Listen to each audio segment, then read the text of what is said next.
সবাইকে অ্যাকাউন্টিং এর পক্ষ থেকে শুভেচ্ছা। আজকে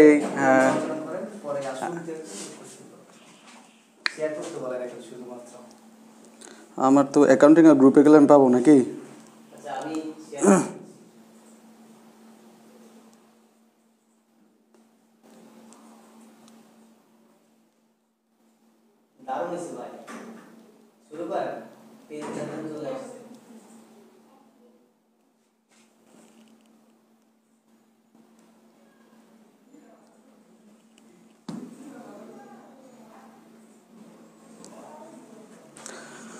যারা ইতিমধ্যে জয়েন করছো তারা একটু কাইন্ডলি জানাবা যে বোর্ড ক্লিয়ার দেখা যাচ্ছে কিনা, আর সাউন্ড কোয়ালিটিটা ঠিক আছে কিনা। কাইন্ডলি একটু সবাই একটু কমেন্ট করে জানাইও যে সাউন্ড কোয়ালিটিটা ঠিক আছে কিনা।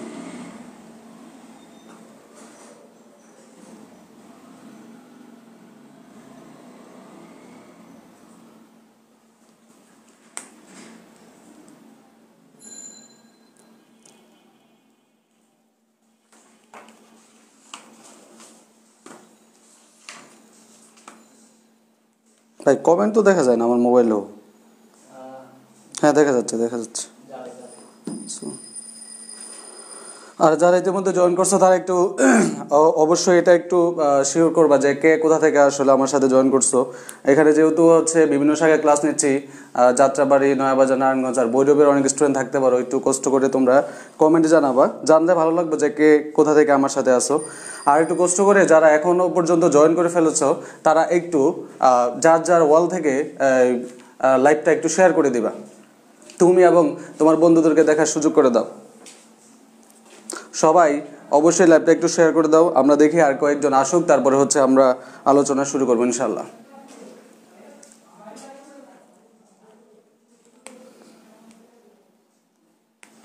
গ্রুপে শেয়ার দিয়েছেন?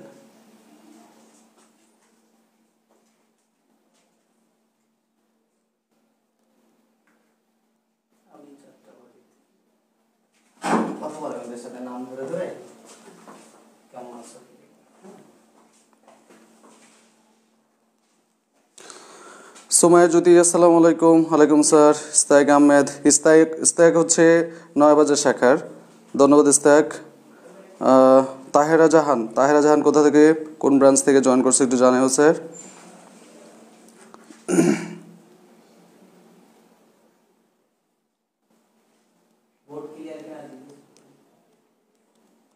বোর্ডটা ক্লিয়ার দেখা যাচ্ছে কিনা, মানে গোলা হচ্ছে কিনা বা বোর্ড ক্লিয়ার দেখা যাচ্ছে কিনা কাইন্ডলি একটু জানাও।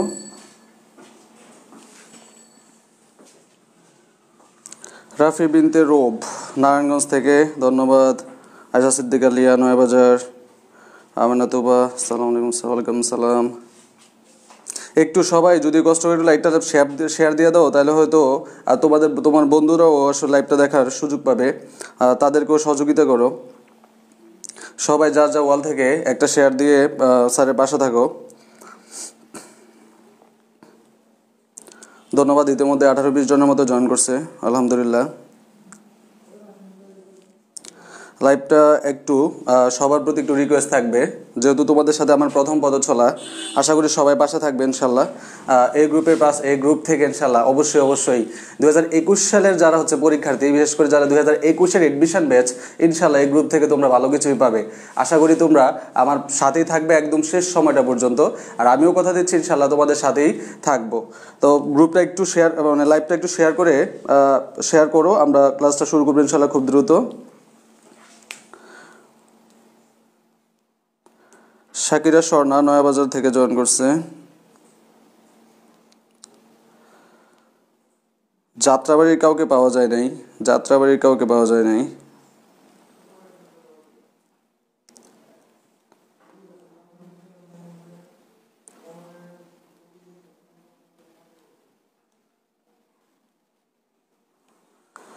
ও তাহেরা জাহান যাত্রাবাড়ি থেকে। মুনতাহা ছোয়া, আসসালামু আলাইকুম। আসসালাম স্যার। একটু সবাই যারা শেয়ার দিচ্ছ কষ্ট করে একটু কমেন্টে লিখো, যারা শেয়ার দিছো শেয়ার ডান একটু কমেন্টে লিখো, তাহলে বুঝতে পারবো স্যার হ্যাঁ কে কে শেয়ার দিছো ইতিমধ্যে।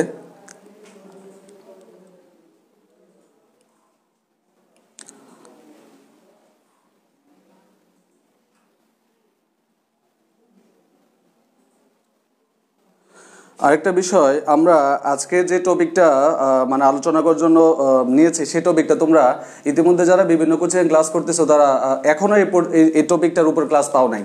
তো তোমরা হয়তো বা সামনের লেকচারগুলোতে এই টপিকটার উপর ক্লাস পাবে। আর আমি এই টপিকটা প্রথমেই বেছে নেওয়ার কারণ হচ্ছে এই টপিকটা থেকে প্রতি বছরই 2 থেকে 3টা করে প্রশ্ন বিভিন্ন বিশ্ববিদ্যালয়ে ভর্তি পরীক্ষায় এসে থাকে।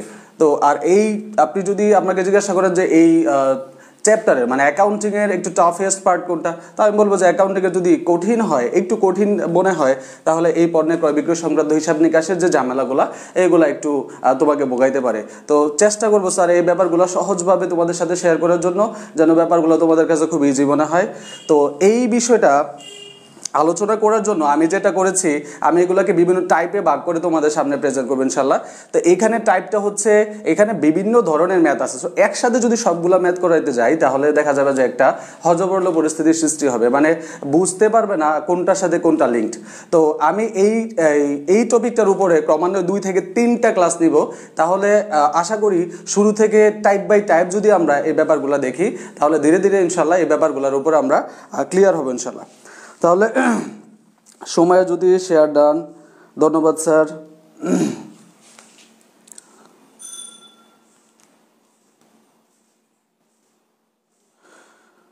থ্যাংক ইউ, অনেকে শেয়ার দিয়েছো। ইস্তেক আহমেদ শেয়ার দেওয়া হয়েছে, ছোয়া শেয়ার দান, সৌরভ চক্রবর্তী ওয়ালাইকুম আসসালাম। হুমায়রা আহমেদ নোটিফিকেশন কেন পাইনি? নোটিফিকেশন অপশন তো চালু থাকার কথা ছিল। আর যারা হচ্ছে পরবর্তীতে আসবে, লাইভ ক্লাসটা অবশ্য রেকর্ড থাকবে, ক্লাস শেষ হয়ে যাওয়ার পরে ক্লাসটা রেকর্ড থাকবে ইনশাল্লাহ, আর সবাই পরবর্তীতে দেখে নিতে পারবে।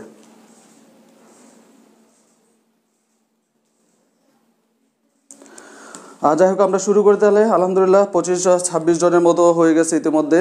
ধন্যবাদ সবাইকে, অনেকে শেয়ার দিয়ে পাশে আছো। আমি আবারও একটু বলে রাখি, আবারও একটু সবাইকে আবার একটু হচ্ছে রিকোয়েস্ট থাকবে সবার প্রতি, যেহেতু আজকে প্রথম ক্লাস, একটু লাইভ দিয়ে স্যারের পাশে থাকো, মানে লাইভটাকে শেয়ার করে স্যারের পাশে থাকো। তো ঠিক আছে, আমরা আলোচনা শুরু করি ইনশাল্লাহ। এর মধ্যে যারা শেয়ার দিয়েছো সবাইকে ধন্যবাদ, আর যারা দিবে অবশ্য তাদেরকেও অ্যাডভান্স ধন্যবাদ দিয়ে রাখলাম। তো আমরা আজকে হচ্ছে এই পণ্যের ক্রয় বিক্রয় সংক্রান্ত হিসাব নিকাশের যে টপিকটা প্রথম আলোচনা করব। আমরা হচ্ছে এই অঙ্কগুলো শুরু করার আগে তোমরা যারা ক্লাসে অলরেডি জয়েন করছো তোমাদের বলবো যে খাতা কলম অবশ্যই বাসায় রাখো। কিছু ব্যাপার আছে, আমরা এটা সবাই ইতিমধ্যে জানি যে আমাদের এই এডমিশন টেস্টের সময় হিসাব বিজ্ঞানের অঙ্কগুলোকে আমাদের ক্যালকুলেটর ছাড়াই করতে হয়।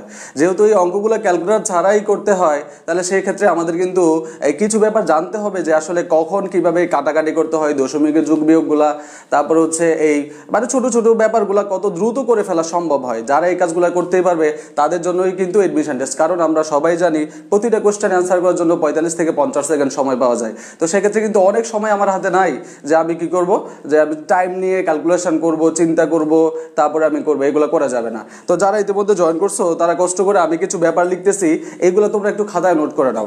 ধরো হচ্ছে কোনো একটা বিষয় তোমার এটা সবার আগে জানতে হবে। ধরো আমরা যদি এরকম করি যে 1কে যদি আমরা 2 দ্বারা ভাগ করি তাহলে অ্যান্সারটা কত হয়, এটা হয় হাফ। কিন্তু আজকে থেকে আমরা যে জিনিসটা জানবো যে 1কে যদি আমরা 2 দ্বারা ভাগ করি তাহলে অ্যান্সারটা হবে 50%। মানে আমরা যদি শতকরায় প্রকাশ করি তাহলে আমরা এটা কত পেয়ে যাব, 50%। ঠিক একইভাবে আমরা যদি 1কে 3 দ্বারা ভাগ করি তাহলে আমরা যেটা পাবো, এইটা হচ্ছে, এটা একদমই মুখস্থ রাখতে হবে যে তুমি দেখবা 1কে 3 দ্বারা ভাগ করলে দেখবা ক্যালকুলেটর আস্তে আস্তে 0.333 অনেকগুলো 3 আসতে থাকবে।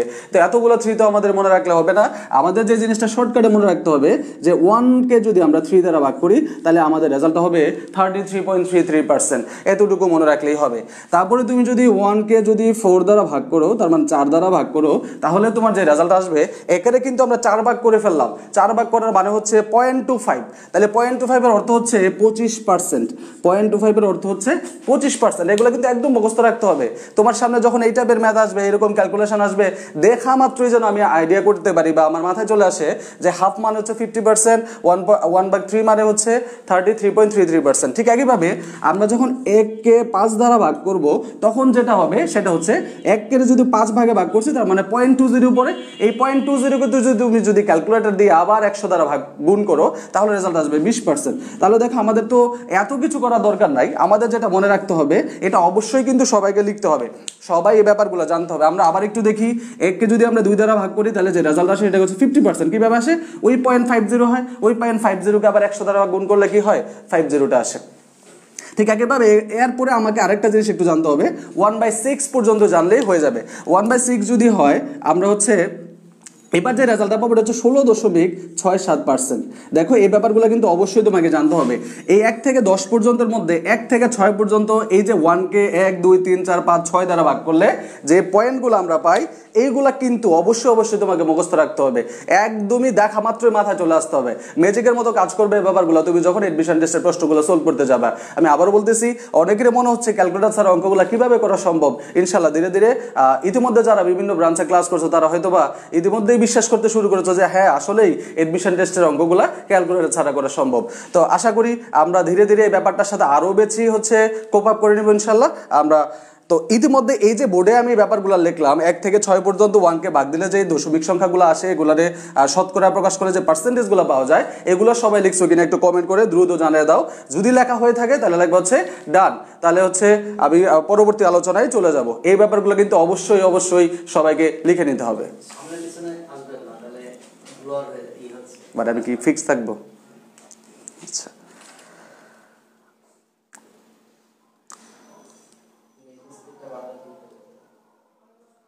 একটু নেটের ঝামেলা বুঝতে পারতেছো, নেটের যে বাফারিং হয় এর কারণে দেখা যায় যে একটু ঝাপসা হচ্ছে দেখা যায়। তো আশা করি খুব কয়েকদিনের মধ্যে, যেহেতু প্রথম ক্লাস একটু ডিফিকাল্টিস থাকবেই, আমরা ধীরে ধীরে ব্যাপারগুলো সলভ করে নিব। নেটের স্পিডের কারণে এটা হয়ে থাকতে পারে, তো আশা করি খুব দ্রুত সলভ হয়ে যাবে ইনশাল্লাহ, আগামী ক্লাসের আগেই শেষ হয়ে যাবে। তুবা স্যার বোর্ড ক্লিয়ার না, আফরোজা আক্তার আয়নাব লেখা শেষ, শিবু সাহা ক্লিয়ার না ভিডিও স্যার। অনেকের দিকে ক্লিয়ার দেখা যাচ্ছে, অনেকের কাছে দেখা যাচ্ছে না। এটা ঝামেলা আমার এই দিক থেকে হইতে পারে, আবার তোমার এই দিক থেকে হতে পারে। নেটের ঝামেলা যে দুই দিক থেকে থাকতে পারে। ক্লিয়ার না আমি আবার একটু বলে দিচ্ছি। দেখো আমরা যখন 1কে 2 দ্বারা ভাগ করতেছি আমরা 50% পেয়ে যাব। আমরা যখন 1-এর 3 দ্বারা ভাগ করবো আমরা 33.33% পাবো। আমরা যখন হচ্ছে 1কে 4 দ্বারা ভাগ করবো আমরা 25% পাবো। আমরা যখন 1কে 5 দ্বারা ভাগ করবো আমরা 20% পেয়ে যাব। আর আমরা যখন 1কে 6 দ্বারা ভাগ করবো আমরা 16.67% পাবো। এখানে আরেকটা জিনিস একটু বলে রাখি, অনেক সময় তোমার দেখবা এই বিষয়টা দেখো কি ম্যাজিকের মতো কাজ করে। তোমাকে অনেক সময় বলতে পারে এরকম যে 3 লক্ষ টাকার, ধরো এই 3 লক্ষ টাকার, একটু ভালো করে খেয়াল করে যে বিষয়গুলো তোমাকে কতটুকু উপকৃত করবে। ধরো বলা হয়েছে 3 লক্ষ টাকার 33.33% কত, ভালো করে খেয়াল করো। 3 লক্ষ টাকার 33.33% বের করলে কত হয়? এখন তুমি দেখো এই 33.33% যদি 3 লাখ টাকা তুমি বের করতে যাও তাহলে কিন্তু তোমার দেখা যাবে যে এক্সামের টাইম শেষ হয়ে গেছে, তোমার ক্যালকুলেশন করা শেষ হচ্ছে না। তাহলে এরকম হলে তো ভাই চান্স পাওয়া যাবে না। তাহলে কি করতে হবে একটু খেয়াল করে দেখো, যখন এই 33.33%টা কোথা থেকে আসছে? 1/3। তাহলে আমরা কিন্তু এই 33.33 এইভাবে লিখতে পারি, দেখো 3 লক্ষ ইন্টু 33.33%, এটাকে আমরা আবার এইভাবে লিখতে পারি যে 3 লক্ষ ইন্টু 1/3। খেয়াল করে দেখো তো এই 33.33% কোত্থেকে ছিল? 1/3। তাহলে আমরা এটা রিপ্লেসমেন্ট এটা লিখতে পারি না? এখন দেখো তো ভাই, তোমাকে যদি বলা হয়তো যে 3 লাখ টাকার 33.33% করতে গিয়ে তো তুমি এক্সাক্ট ফিগারটা বের করতে পারতা না, কিন্তু এখন দেখো তো খুব ইজিলি বের হয়ে যাচ্ছে যে 3 দিয়ে যদি 3 লাখকে ভাগ করি আনসারটা হচ্ছে 1 লাখ, সুতরাং আমাদের উত্তর পেয়ে গেলাম 1 লাখ। তাহলে বিষয়টা কিন্তু খুব ইজি হয়ে গেল। তাহলে এই যে বিষয়গুলো এগুলো কিন্তু ম্যাজিকের মতো কাজ করবে। তোমাকে অবশ্যই কিন্তু এই ব্যাপারগুলো জানতে হবে, অবশ্যই ব্যাপারগুলো মুখস্থ রাখবা। তাহলে আমরা এই ব্যাপারগুলো যেহেতু সবার লেখা হয়েছে, আমরা পরবর্তী আলোচনায় যাই। আর যদি কারোর কোনো পয়েন্ট বুঝতে প্রবলেম হয় কমেন্ট করো, ইনশাল্লাহ আমি আবার রিপিট করবো অবশ্যই। এখন আসো যে টপিকটা থেকে প্রতি বছরই প্রশ্ন হয়, এখন তোমাদের কাছে যদি প্রিভিয়াস এর কোশ্চেন ব্যাংক থেকে থাকে তাহলে আজকের ক্লাসটা শেষ হলেই তুমি একটু চ্যাপ্টারটা বের করে দেখবা আসলে এটা থেকে কতগুলো প্রশ্ন বিশ্ববিদ্যালয় ভর্তি পরীক্ষা আসছে। শুধু ঢাকা বিশ্ববিদ্যালয় নয়, যতগুলো বিশ্ববিদ্যালয় আছে বাংলাদেশে পাবলিক বিশ্ববিদ্যালয় ইন্ডিভিজুয়াল পরীক্ষা হয়তো গত বছরের আগে, তো সবগুলো বিশ্ববিদ্যালয় এই টপিকটা থেকে বারবার প্রশ্ন আসছে। তাহলে কি টাইপের প্রশ্ন আসতে পারে আমরা একটু দেখি। প্রথম, তোমরা খাতায় যারা নোট করতেছো তারা লিখবা টাইপ 1। আমরা এই চ্যাপ্টারটা আগে বলছি আমরা টাইপ অনুসারে ভাগ করব। তাহলে আমরা প্রথমে এখন পড়বো টাইপ 1। আমরা এখন আলোচনা করতেছি টাইপ 1। তো টাইপ 1 আমরা কি করব, টাইপ 1 এর হেডিংটা দিয়ে নিবা তোমরা। টাইপ 1 আমরা বের করব হচ্ছে মুনাফার হার। কি বের করব ভাই? টাইপ 1 আমরা বের করব হচ্ছে মুনাফার হার। টাইপ 1 আমরা বের করব হচ্ছে মুনাফার হার। মুনাফার হার নির্ণয় করব। টাইপ 1 এ আমরা মুনাফার হার নির্ণয় করব।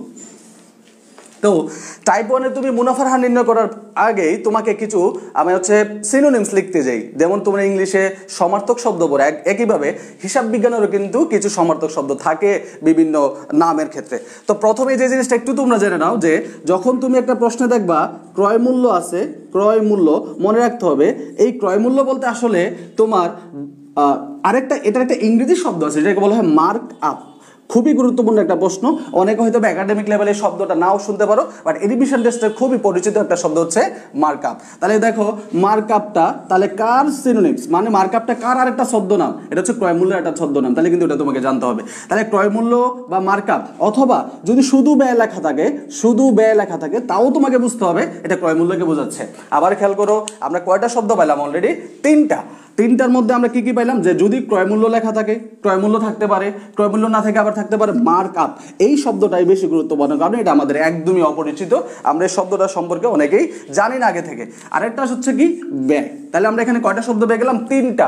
অবশ্যই ভালো করে খাতায় লিখে রাখো, ক্রয় মূল্য, মার্ক আপ আর হচ্ছে ব্যয়। ঠিক একইভাবে বিক্রয় মূল্যের ক্ষেত্রে আমরা দেখবো তার একটা সিনোনিম আছে। তাহলে কি আছে? বিক্রয় মূল্যের আরেকটা নাম একটু খেয়াল করো। বিক্রয় মূল্যের আরেকটা নাম হচ্ছে মার্জিন। বিক্রয় মূল্যের আরেকটা নাম হচ্ছে মার্জিন। তাহলে একটু খেয়াল করে দেখো ভাই, এখানে ক্রয় মূল্যের আরেকটা নাম হচ্ছে মার্কআপ, একইভাবে বিক্রয় মূল্যের আরেকটা নাম হচ্ছে কি মার্জিন। তাহলে তোমার কিন্তু এটা মনে রাখতে হবে যে মার্কআপ বলতে ক্রয় মূল্যকে বোঝায় আর মার্জিন বলতে বিক্রয় মূল্যকে বোঝায়। এটা অবশ্যই কিন্তু খেয়াল রাখতে হবে। এই দুটা পয়েন্ট অবশ্যই সবাই নোট করে নাও। আমরা এখন সূত্র, আমরা তোমাকে এখানে খুব মজার কিছু জিনিস শেখাবো। প্রথমে আমি তোমাদেরকে সূত্র দিয়ে শেখাবো, তারপরে আমি তোমাকে একটা শর্টকাট দিব যেটার মাধ্যমে দেখবা যে তুমি আসলে অঙ্ক না করে অ্যান্সারগুলো বলে দিতে পারতেছো খুব ইজিলি। 10 থেকে 15 সেকেন্ড সময় লাগবে ইনশাল্লাহ, খুব বেশি সময় লাগবে না।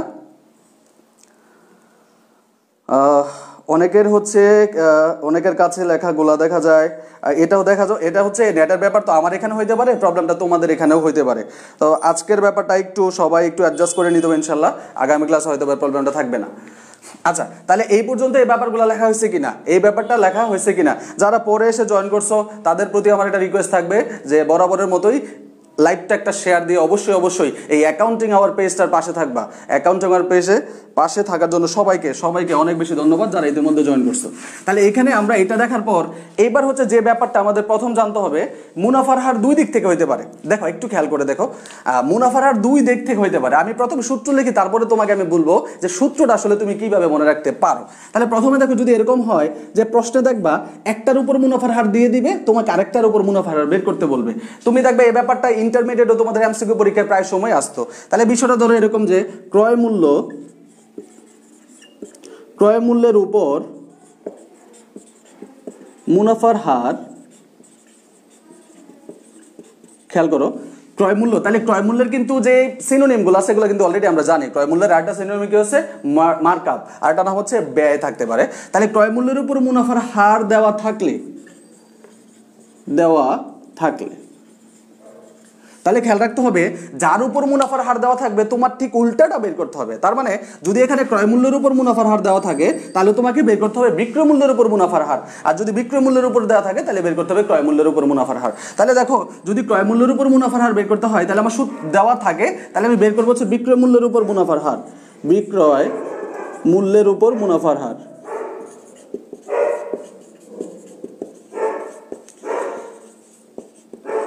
একটু সূত্রটা সবাই লিখে নেবে, আগে সূত্রটা লিখি তারপর বিস্তারিত আলোচনা, মানে শর্টকাটটা কিভাবে হয় সেটা একটু বলবো। যে ক্রয় মূল্যের উপর মুনাফার হার দেওয়া থাকলে আমরা যদি বিক্রয় মূল্যের উপর মুনাফার হার বের করতে যাই তাহলে আমাদের সূত্রটা কি দাঁড়াচ্ছে? সূত্রটা দাঁড়াচ্ছে এই যে নিচে লেখো, আমরা উপরে লিখবো মুনাফার হার, নিচে হবে 100 প্লাস মুনাফার হার, আর এখানে ইনটু 100। এখন এখানে ইনটু 100 দিতে হবে, ইনটু 100 না দিলে আসলে এই যে কাটাকাটি করা, হাতে হাতে কাটাকাটি করে অ্যান্সারগুলো বের করে ফেলা, সেটা কিন্তু আমরা পারবো না। এই জন্য কিন্তু এখানে তোমাকে ইনটু 100 দিতেই হবে। তাহলে একটা জিনিস একটু খেয়াল করে দেখি, যদি ক্রয় মূল্যের উপর মুনাফার হার বের করতে বলে, ক্রয় মূল্য না বলে কিন্তু তোমাকে বলতে পারে মার্কআপ, যে মার্কআপ এত পার্সেন্ট হলে মার্জিন কত, ক্রয় মূল্যের উপর মুনাফার এত পার্সেন্ট হলে বিক্রয় মূল্যের উপর মুনাফার হার কত, ব্যয়ের উপর মুনাফার এত পার্সেন্ট হলে বিক্রয় মূল্যের উপর মুনাফার হার কত। তাহলে একটা জিনিস একটু খেয়াল করো, আসলে আমি মুনাফার হারটা তাহলে বের করতেছি কার উপর, বিক্রয় মূল্যের উপর, বিক্রয় মূল্যের উপর। এখন তোমাকে যদি আমি বলি যে ধরো হচ্ছে একটা পণ্যের ব্যয়, মানে এটাকে উৎপাদন করতে ব্যয় হয়েছে ধরো হচ্ছে 80 টাকা, একটা পণ্য উৎপাদন করতে তোমার ব্যয় হয়েছে 80 টাকা, এখন তুমি এটার উপর 20% মুনাফা করতে চাও। ভালো করে খেয়াল করো, তোমার ব্যয় হয়েছে 80 টাকা আর এটার উপর তুমি মুনাফা করতে চাও, এটার উপর তুমি মুনাফা করতে চাও হচ্ছে 20 টাকা। ভালো করে খেয়াল করো, ধরো হচ্ছে একটা মার্কার, এই মার্কারটা তৈরি করতে তোমার হচ্ছে 80 টাকা খরচ হয়েছে আর এটার উপর তুমি 20 টাকা মুনাফা করতে চাও। এখন তাহলে যারা ক্লাসটা দেখতেছো তারা একটু কমেন্ট করে আমাকে জানাও যে এটার বিক্রয় মূল্যটা কত হবে। একটু কাইন্ডলি আমি যেটা জানতে চাইছি তোমাদের কাছে, যে যদি একটা পণ্যের ব্যয় হয় 80 টাকা আর এটা আমার উপর যদি আমি মুনাফা করতে চাই 20 টাকা, তাহলে তার বিক্রয় মূল্যটা কত হবে, তার বিক্রয় মূল্যটা কত হবে, তার বিক্রয় মূল্যটা কত হবে, দেখি কারা করতে পারো, তার বিক্রয় মূল্য কত হবে দেখি একটু কমেন্ট করে জানাও তো, এটার বিক্রয় মূল্য কত হবে। বিবি কুলসুম ইতিমধ্যে কমেন্ট করছে, তার বিক্রয় মূল্য হবে 100 টাকা। দেখি আর বাকিরা পারে কিনা। এই যুগ বিয়োগ যদি না পারো তাহলে তো সবাইকে আবার সেই ক্লাস 1 2 3 তে নিয়ে ভর্তি করাইতে হবে, ঠিক আছে। আর আমি আর যতটুকু মনে হচ্ছে যেহেতু সবাই এখানে এডমিশন ক্যান্ডিডেট, সুতরাং তোমরা হয়তো বা এসএসসি তে সবাই ম্যাথে পাস করছো, ম্যাথে পাস না করলে আসলে তোমাদের এই এডমিশন টেস্টের বিষয়টাতে আসার কথা না। তাহলে যারা ম্যাথে পাস করছিলা তারা অবশ্যই এই যুগটা অ্যাটলিস্ট করতে পারা উচিত, যে আসলে আমাদের এখানে বিক্রয় মূল্যটা কত হবে, 100 টাকা হবে। হ্যাঁ, ইতিমধ্যে অনেকেই অ্যান্সার দিয়েছে 100 টাকা হবে, ধন্যবাদ সবাইকে। তাহলে আমরা একটু খেয়াল করে দেখি, এই যে বিক্রয় মূল্যটা 100 টাকা হইলো, এটা কিভাবে হইলো, আমরা কি যোগ করলাম না বিয়োগ করলাম। দেখো ক্রয় মূল্য থেকে এই যে ব্যয়, এটা কিন্তু আলটিমেটলি তোমার ক্রয় মূল্যটা, তাই না, ক্রয় মূল্য। তাহলে ক্রয় মূল্য থেকে বিক্রয় মূল্যে যাওয়ার জন্য আমি কি করলাম ভাই, বিক্রয় মূল্য যাওয়ার জন্য কিন্তু আমি যোগ করলাম। বিষয়টা বুঝছো কিনা দেখো, ক্রয় মূল্য থেকে বিক্রয় মূল্য যাওয়ার জন্য কিন্তু মুনাফাটা আমি তার সাথে কি করলাম, যোগ করলাম। তাহলে এই জন্যই মনে রাখতে হবে যে বিক্রয় মূল্যের উপর মুনাফার হার বের করার যে সূত্র, তার নিচের এই অংশটুকু, তার নিচের এই অংশটুকু যোগ হবে, তার নিচের এই অংশটুকু কি হবে, যোগ হবে। অবশ্যই অবশ্যই এই জায়গাটা খুব ভালো করে খেয়াল রাখতে হবে। কারোর কাছে যদি কালারিং পেন থাকে এই জায়গাটা গোল করে দাগ দিয়ে রাখো, যে বিক্রয় মূল্যের উপরে মুনাফার হার করে বের করার সময় নিচে 100-র সাথে মুনাফার হারটা প্লাস করতে হবে। কারণ কি, কারণ ক্রয় মূল্য থেকে বিক্রয় মূল্য যাইতে হলে আমাদের কি করতে হয়, প্লাস করতে হয়। আশা করি এই বিষয়টা সবার বোঝা গেছে। সবার কি সূত্রটা লেখা হয়েছে কিনা? তাহলে আমরা আরেকটা সূত্র লিখে ম্যাথগুলো প্র্যাকটিস করা শুরু করে দিব। তাহলে দেখো আমরা এই সূত্র নাম্বার টাইপ 1 এর 1 নাম্বার সূত্রটা সবার লেখা হয়েছে কিনা, টাইপ 1 এর 1 নাম্বার সূত্রটা লেখা হয়েছে কিনা একটু কমেন্ট করে সবাই একটু জানাও, কমেন্ট করে একটু জানাও যে সবার লেখা হয়েছে কিনা। হ্যাঁ হ্যাঁ, তোমরা সবাই অঙ্কে পাস করছো এটা বোঝা যাচ্ছে, কারণ সবাই যোগটা করতে পারছো যে 80 আর 20 যোগ করলে 100 হয়। সবাইকে সবাই পাস করছো তোমরা, এটা বিশ্বাস করলাম। এখন কমেন্ট করে একটু জানাইতে হবে আসলে তোমরা এই 1 নাম্বার সূত্রটা লিখে শেষ করছো কিনা, তাহলে পরবর্তী আলোচনায় যাওয়া যাবে।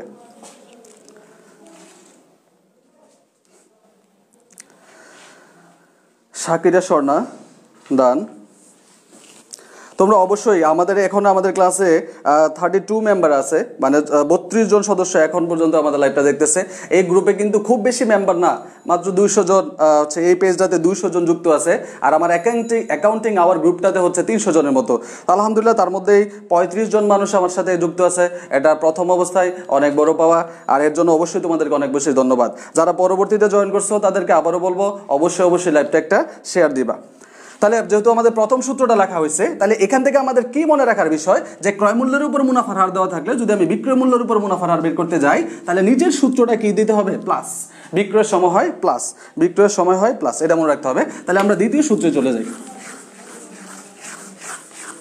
আমাদের সূত্র নাম্বার 2 নম্বর সূত্রটা একটু খেয়াল করে দেখো।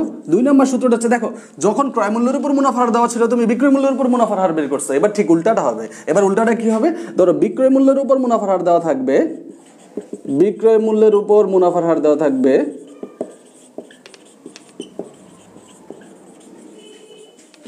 বিক্রয় মূল্যের উপর মুনাফার হার দেওয়া থাকলে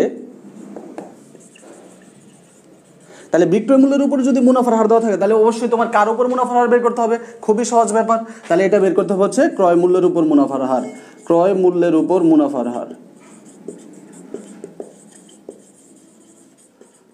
ক্রয় মূল্যের উপর মুনাফার হার। দেখো ভাইয়া, তুমি যখন ক্রয় মূল্য থেকে বিক্রয় মূল্য গেছিলা তখন আমি তোমাকে কি বলছিলাম যে 80 টাকার সাথে 20 টাকা যোগ করে তুমি কি করছো, 100 টাকা বের করছো, যেটা হচ্ছে বিক্রয় মূল্য।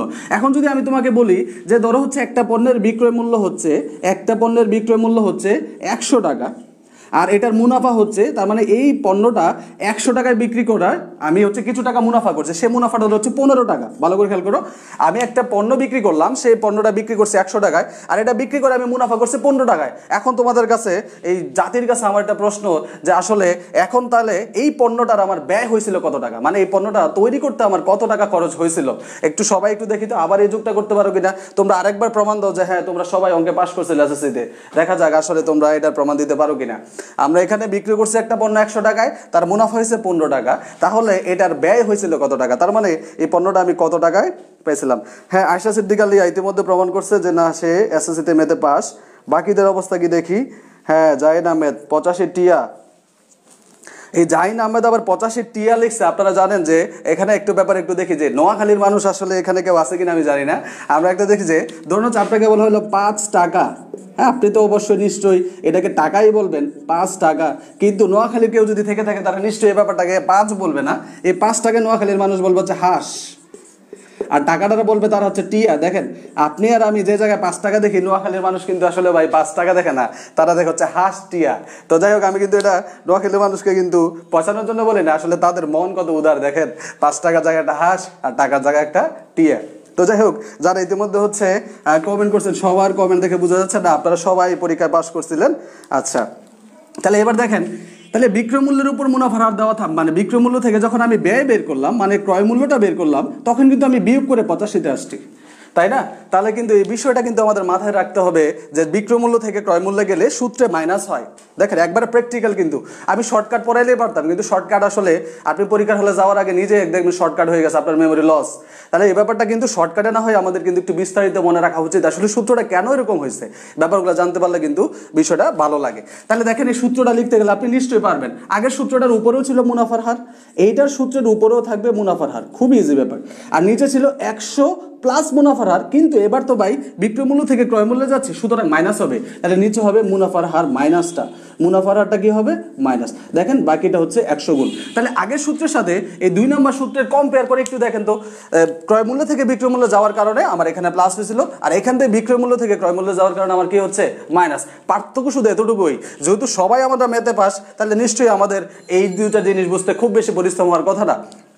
তাহলে 1 আর 2 নাম্বার সূত্র সবাই লিখছি এবং বুঝতে পারছি। এইটার জন্য আরেকবার একটু ডান একটা কমেন্ট হবে, যদি হয়ে যায় তাহলে আমরা ম্যাথের প্র্যাকটিসে চলে যাব। দেখি কার লেখা শেষ হয়েছে।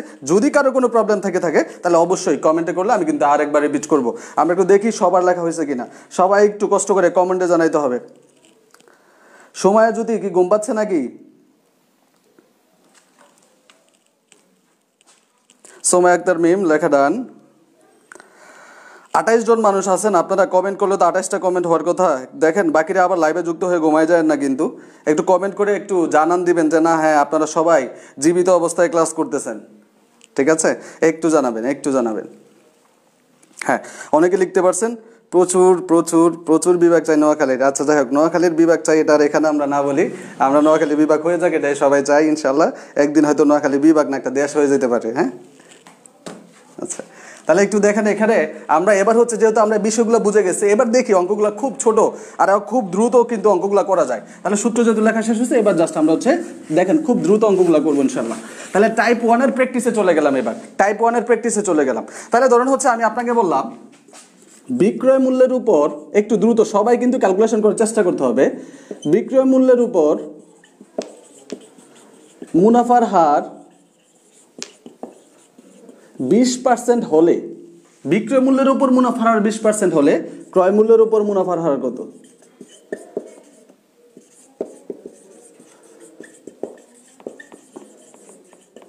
বিক্রয় মূল্যের উপর মুনাফার হার 20% হলে ক্রয় মূল্যের উপর মুনাফার হার কত? একটু দেখি কে কে প্রশ্নটা তো অবশ্যই উঠাই ফেলবা। আমি কিন্তু গ্রুপে প্রশ্নগুলো অলরেডি দিয়ে দিচ্ছি যে কোন কোন প্রশ্নগুলো আজকে আলোচনা করা হবে। তাহলে এখানে কিন্তু আমি বলেছি যে বিক্রয় মূল্যের উপর মুনাফার হার 20% হলে ক্রয় মূল্যের উপর মুনাফার হার কত। তাহলে খেয়াল করতে হবে আসলে আমি কার উপর বের করতেছি, ক্রয় মূল্যের উপর। তাহলে কিন্তু আমরা এটা জানি যে ক্রয় মূল্য বিক্রয় মূল্যের তুলনায় ক্রয় মূল্য কিন্তু কম হয়।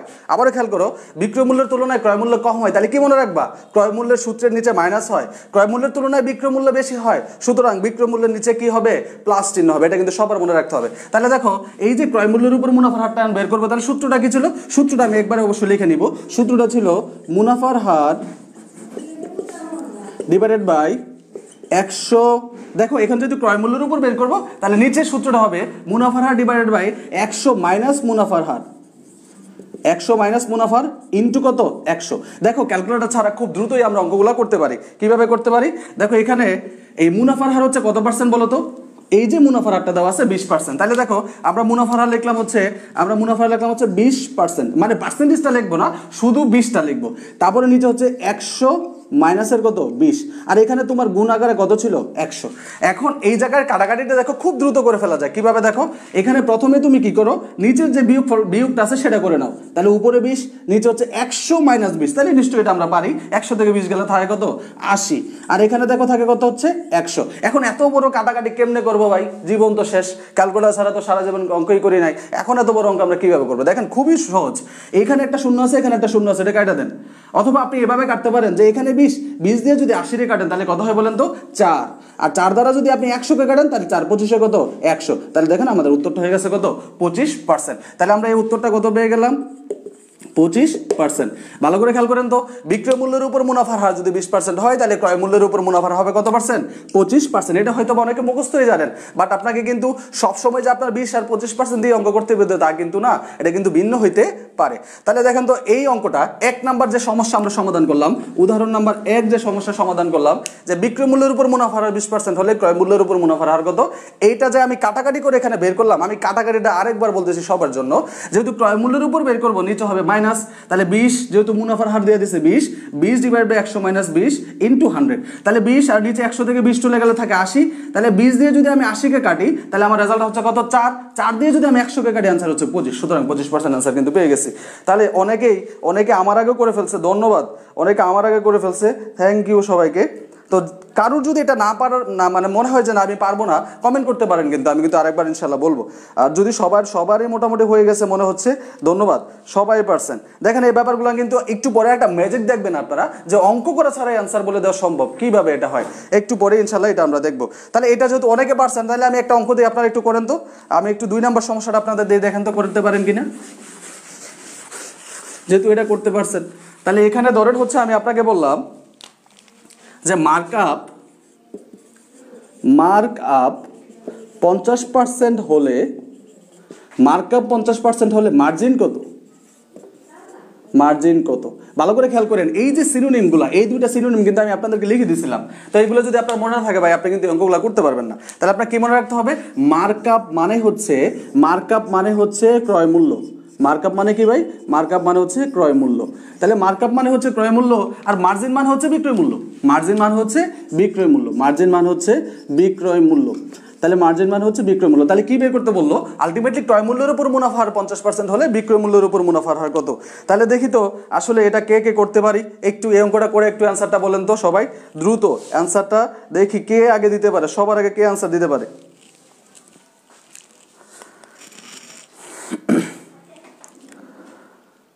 একটু জেফ মারজান একটু আরেকবার ক্যালকুলেশনটা আরেকবার করে একটু দেখো ভাই, 10% হবে না, একটু বেশি হওয়ার কথা, হ্যাঁ একটু বেশি হওয়ার কথা, একটু দেখো।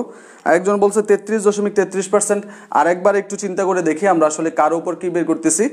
আরেকবার ক্যালকুলেশনটা একটু ইজি করে করার চেষ্টা করি, এত কঠিন কিছু দেই নাই। Mohammad Khalek Saifullah first part miss করে ফেলছো, ভিডিও রেকর্ড থাকবে তো ভাই দেখে নিও, সমস্যা নেই। সবাই কি মানে অঙ্ক করে অ্যান্সার দিচ্ছ 33.33% নাকি না করে অ্যান্সার দিচ্ছ ঠিক বুঝতে পারতেছি না।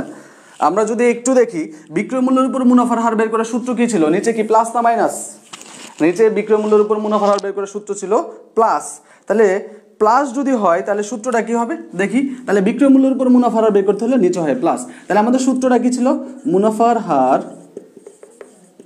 ডিভাইডেড বাই 100 প্লাস মুনাফার হার, তাহলে আর আমাদের ইনটু ছিল কত 100। তাহলে খেয়াল করে দেখি, তাহলে আমাদের এখানে কি হবে, মুনাফার হার ছিল আমাদের কত পার্সেন্ট 50%, মানে মুনাফা বলতে কি ক্রয় মূল্য দেওয়া আছে 50%, তাহলে তো বিক্রয় মূল্যের উপর বের করবো নিচে প্লাস হবে। তাহলে সূত্র কি, উপরে 50 নিচে 100 প্লাসের 50 ইনটু কত 100।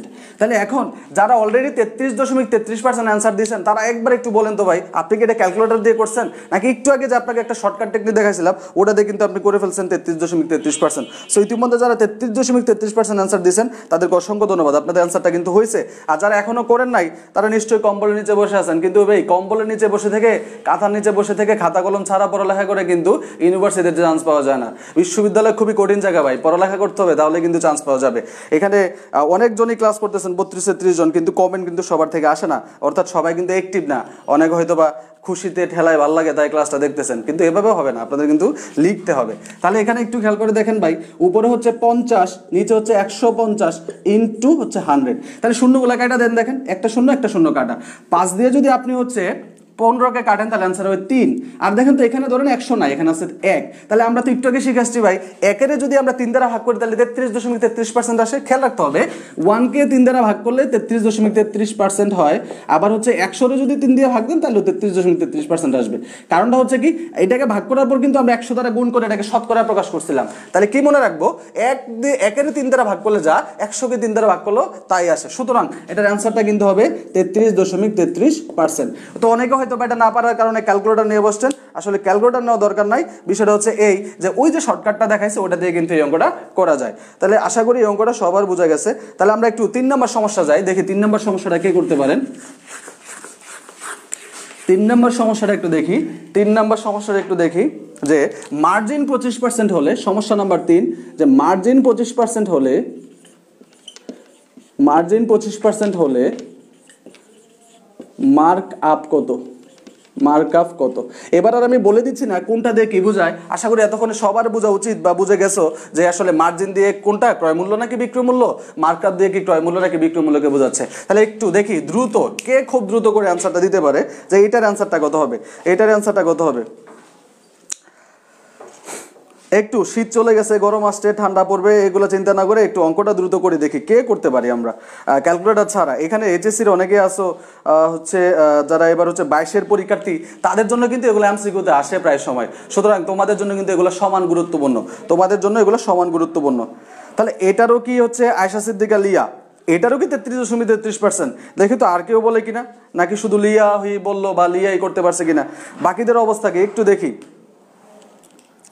হ্যাঁ, শীটের মধ্যে 4 নম্বর অঙ্কটা, মানে শীটের যে টপিকটা আমি একটু আগে গ্রুপে দিছি, দেখো এটারও আনসার কিন্তু 33.33%। কিভাবে খেয়াল করো ভাই, এখানে দেখো এখানে মার্জিন দেওয়া আছে, মার্কআপের উপর বের করবা।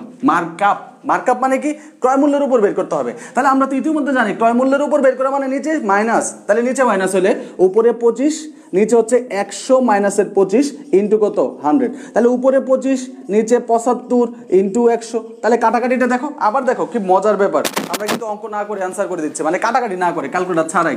25 দিয়ে যদি 75কে কাটো 3 দিয়ে ওই 100 কাটতে আনসার সেম 33.33%। খুবই সিম্পল ব্যাপার, 33.33%। হ্যাঁ, অনেকেই করতে পারছো, ইস্তেক আহমেদ, মারজান করছে, ঐশী করছে, স্বরূপ চক্রবর্তী করছে। একটু সবার প্রতি রিকোয়েস্ট থাকবে, হ্যাঁ একজন নুসরাত জাহান মিম বলছে 20%। কেন ভাই 20% কেন হবে? তুমি দেখো মার্জিন বলতে তো মূলত বিক্রয় মূল্যকে বোঝাচ্ছে, মার্জিন বলতে তো বিক্রয়কে বোঝাচ্ছে, আর মার্কআপ বলতে ক্রয়কে বোঝাচ্ছে।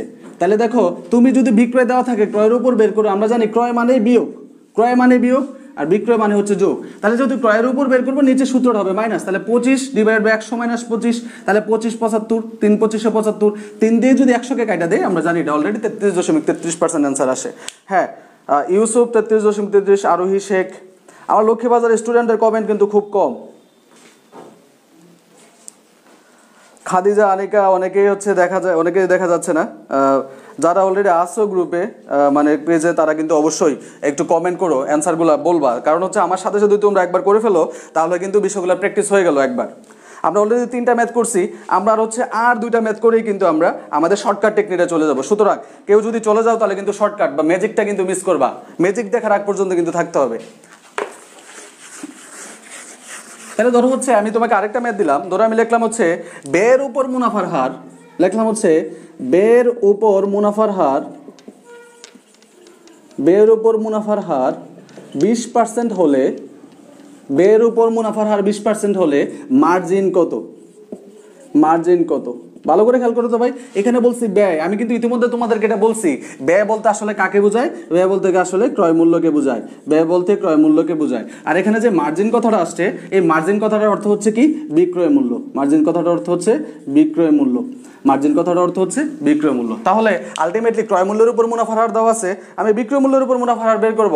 দেখো এটাও কিন্তু ক্যালকুলেটর ছাড়া খুব ছোট্ট, খুব দ্রুত করে ফেলা সম্ভব। শুধু সূত্রটা মাথায় রাখো, বিক্রয় মূল্য মানেই প্লাস, ক্রয় মূল্য মানে হচ্ছে মাইনাস। তাহলে দেখো আমরা দেখি কে করতে পারে। অলরেডি আনসার দিয়ে দিছে অনেকেই, ধন্যবাদ। লি আনসার করছে 16.67%। আর কেউ কিন্তু আনসার করে নাই, বাকিরা কি করতে পারতেছে না অঙ্কটা? একটু সবাই যারা দেখতেছো সবাই কিন্তু একটু অঙ্কগুলো করার চেষ্টা করো ভাই। আমি বারবার বলতেছি, এই যে টাইপ 1 আমরা করতেছি, টাইপ 1 কিন্তু এই চ্যাপ্টারের একবারে মূল অংশটা। কারণ টাইপ 1 যদি আমি না পারি, তাহলে কিন্তু পরের যে পরবর্তী টাইপগুলো আসবে এগুলো কিন্তু করতে পারবো না আমরা। হ্যাঁ, নূর আলম 16.67 নয়ন করছে, হুমায়রাও করতে পারছে, দিয়ে দিশা, সোমায়া জ্যোতি, আরোহী শেখ, আমেনা তো বা, হ্যাঁ সবার হচ্ছে। দেখো তো ভাই, এখন একটা জিনিস একটু বলো তো, ক্যালকুলেটর ছাড়া আসলে কি অঙ্কগুলো করা সম্ভব? হ্যাঁ, এই জন্যই কিন্তু বিশ্ববিদ্যালয় কর্তৃপক্ষ ক্যালকুলেটরটা উঠে দিচ্ছে, যে ক্যালকুলেটর ছাড়াও এই অঙ্কগুলো করা সম্ভব। ইস্তাক আহমেদ, সোমায়া আক্তার মিম, তাহমিনা কবির, সবার অ্যান্সার হচ্ছে, ধন্যবাদ। তার মানে সবাই বুঝতে পারছি। হ্যাঁ, চক্রবর্তীর অ্যান্সারও হয়েছে, তাহলে সবার অ্যান্সারটাই আলহামদুলিল্লাহ সবাই বুঝতে পারছি। তাহলে এবার একটু দেখি আমরা আর একটা অঙ্ক করে আমরা আমাদের শর্টকাট টেকনিকটাতে চলে যাব। তাহলে এবার একটু দেখো, যদি তোমাকে আমি বলি মার্জিন 25% হলে মার্কআপ কত? মার্জিন 25% হলে মার্কআপ কত? এটা কিন্তু অলরেডি আমরা করে ফেলছি। তাহলে আরেকটা জিনিস একটু দেখতে পারি আমরা, যে ক্রয় মূল্যের উপর মুনাফার হার, মানে এটা লাস্ট, এটা দিয়ে আমরা শর্টকাটটা দেখবো। আমাদের সূত্রে 5 নম্বর সমস্যাটা হচ্ছে 2 নাম্বার যে শিটে দিয়েছিলাম, এটা হচ্ছে ক্রয় মূল্যের উপর মুনাফার হার, ক্রয় মূল্যের উপর মুনাফার হার। প্রশ্নগুলো লিখে লিখে কিন্তু একটু মানে খাতার মধ্যে একটু কষ্ট করে লিখে লিখে উত্তরগুলো করো, তাহলে কিন্তু তোমার পরবর্তীতে ব্যাপারগুলো মাথায় থাকবে যে আসলে কি লিখছিলা, বা রিভাইজ করতে পারবা। ক্রয় মূল্যের উপর মুনাফার হার 25% হলে, ক্রয় মূল্যের উপর মুনাফার হার 25% হলে, তাহলে নিশ্চয়ই কার উপর মুনাফার হার বের করবো? বিক্রয় মূল্যের উপর মুনাফার হার কত? বিক্রয় মূল্যের উপর মুনাফার হার কত?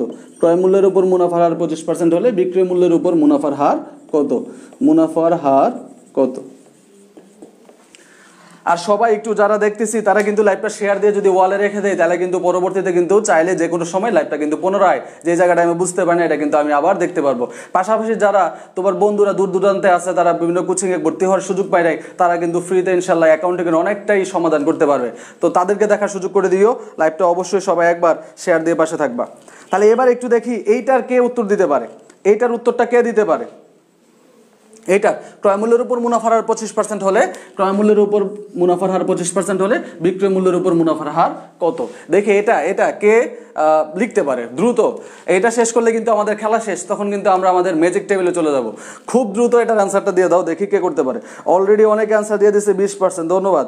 এটার অ্যান্সারটা আসলেই 20% হবে। তাহলে বাকি কারা পারতেছে না একটু দেখি। যারা কমেন্ট করে না তাদেরকে আমি ধরে নিব আসলে তারা ক্লাসটা করতেছে না ঠিক মতো, অথবা প্রশ্ন ঠিকঠাক বুঝতেছে না, বা কি হওয়া উচিত সেটা কিন্তু তারা অ্যান্সার করতে পারতেছে না। একটু দেখি সবার কমেন্ট, যাদের কমেন্ট আসবে আমি কিন্তু ধরে নিব যে আসলে তারাই ক্লাসটা বুঝতেছে। হ্যাঁ, অনেকেই প্রত্যেকবার কিন্তু এই 10-15 জনই কমেন্ট করতেছে, বাকিরা কিন্তু আসলে কমেন্ট করতেছে না।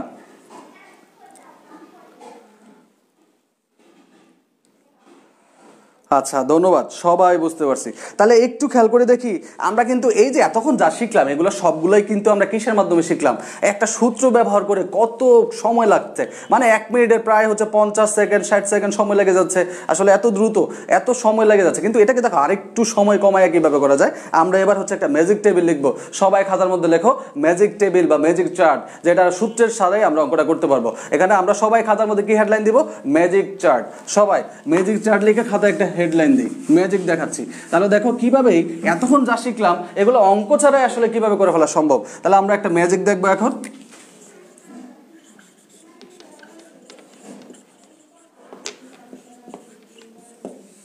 তাহলে এই ম্যাজিক চার্টটা মনে রাখার জন্য আমি একটা লাইন লিখবো। এই লাইনটা তোমার একদম যতদিন অ্যাডমিশন টেস্ট না হচ্ছে ততদিন পর্যন্ত কিন্তু এই ব্যাপারটা তোমার মাথায় সেট করে রাখতে হবে যে আসলে এই লাইনটা কার পরে কোন সংখ্যাটা আসছে, কোন সংখ্যাটার পরে কোন সংখ্যা আসছে। আমরা একটা সিরিয়াল দেখলাম বা একটা ছবি দেখলে কিন্তু আমরা সিনারিগুলো মনে রাখতে পারি কোনটার পরে কোন সিনারিটা আসছে, তাই না? তাহলে আমাদের কিন্তু এই ব্যাপারটা একটু মাথায় সেট করে রাখতে হবে কোন বিষয়টার পর কোন বিষয়টা আসছে। একটু খেয়াল করো, দেখো আমরা প্রথমে 100% থেকে লেখা শুরু করব। আমরা এখানে একটা অ্যারো চিহ্ন দিব, এই অ্যারো চিহ্নটা দুই দিকে থাকবে, ডান দিকে বাম দিকে দুই দিকে থাকবে। 100%-এর পরে আমরা যেটা লিখবো সেটা হচ্ছে 50%। এরপরে আমরা আবার আরেকটা অ্যারো চিহ্ন দিব, দিয়ে আমরা লিখবো হচ্ছে 33.33%। অ্যারো চিহ্ন দিয়ে লিখবো 33.33%। তারপরে আমরা হচ্ছে লিখবো 25%, আবার অ্যারো চিহ্ন দিয়ে লিখবো 25%। ওই দিকে দেখা যায় 25%-এর পরে আমরা আবার এর জন্য দিয়ে লিখবো হচ্ছে 20%। আর ফাইনালি আমাদের যে ব্যাপারটা সেটা হচ্ছে 16.67%। তাহলে একটু খেয়াল করে দেখো, অনেক বড় একটা লাইন, কিন্তু খুব বেশি কিছু না। যেটা মনে রাখলে অঙ্ক ছাড়াই আনসার করা সম্ভব, তাহলে সেটা মনে রাখতে সমস্যাটা কি?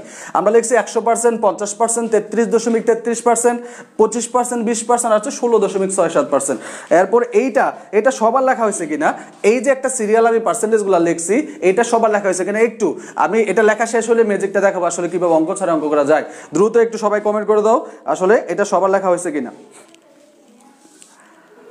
একটু সবার থেকে চাই যে কারা কারা লিখছো একটু কমেন্ট করে বলো যে অলরেডি তোমাদের এই লাইনটা লেখা হয়েছে।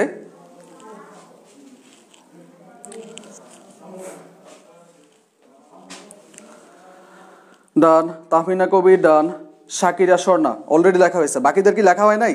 আমি কার একটু সময় নিব, যদি লেখা হয়ে যায় তাহলে কিন্তু পরবর্তী আলোচনা শুরু করা যায়। একটু কষ্ট করে সবাই কমেন্ট করে জানাও যে লেখা হয়ে গেছে কিনা, তাহলে পরের আলোচনা শুরু করা যায়।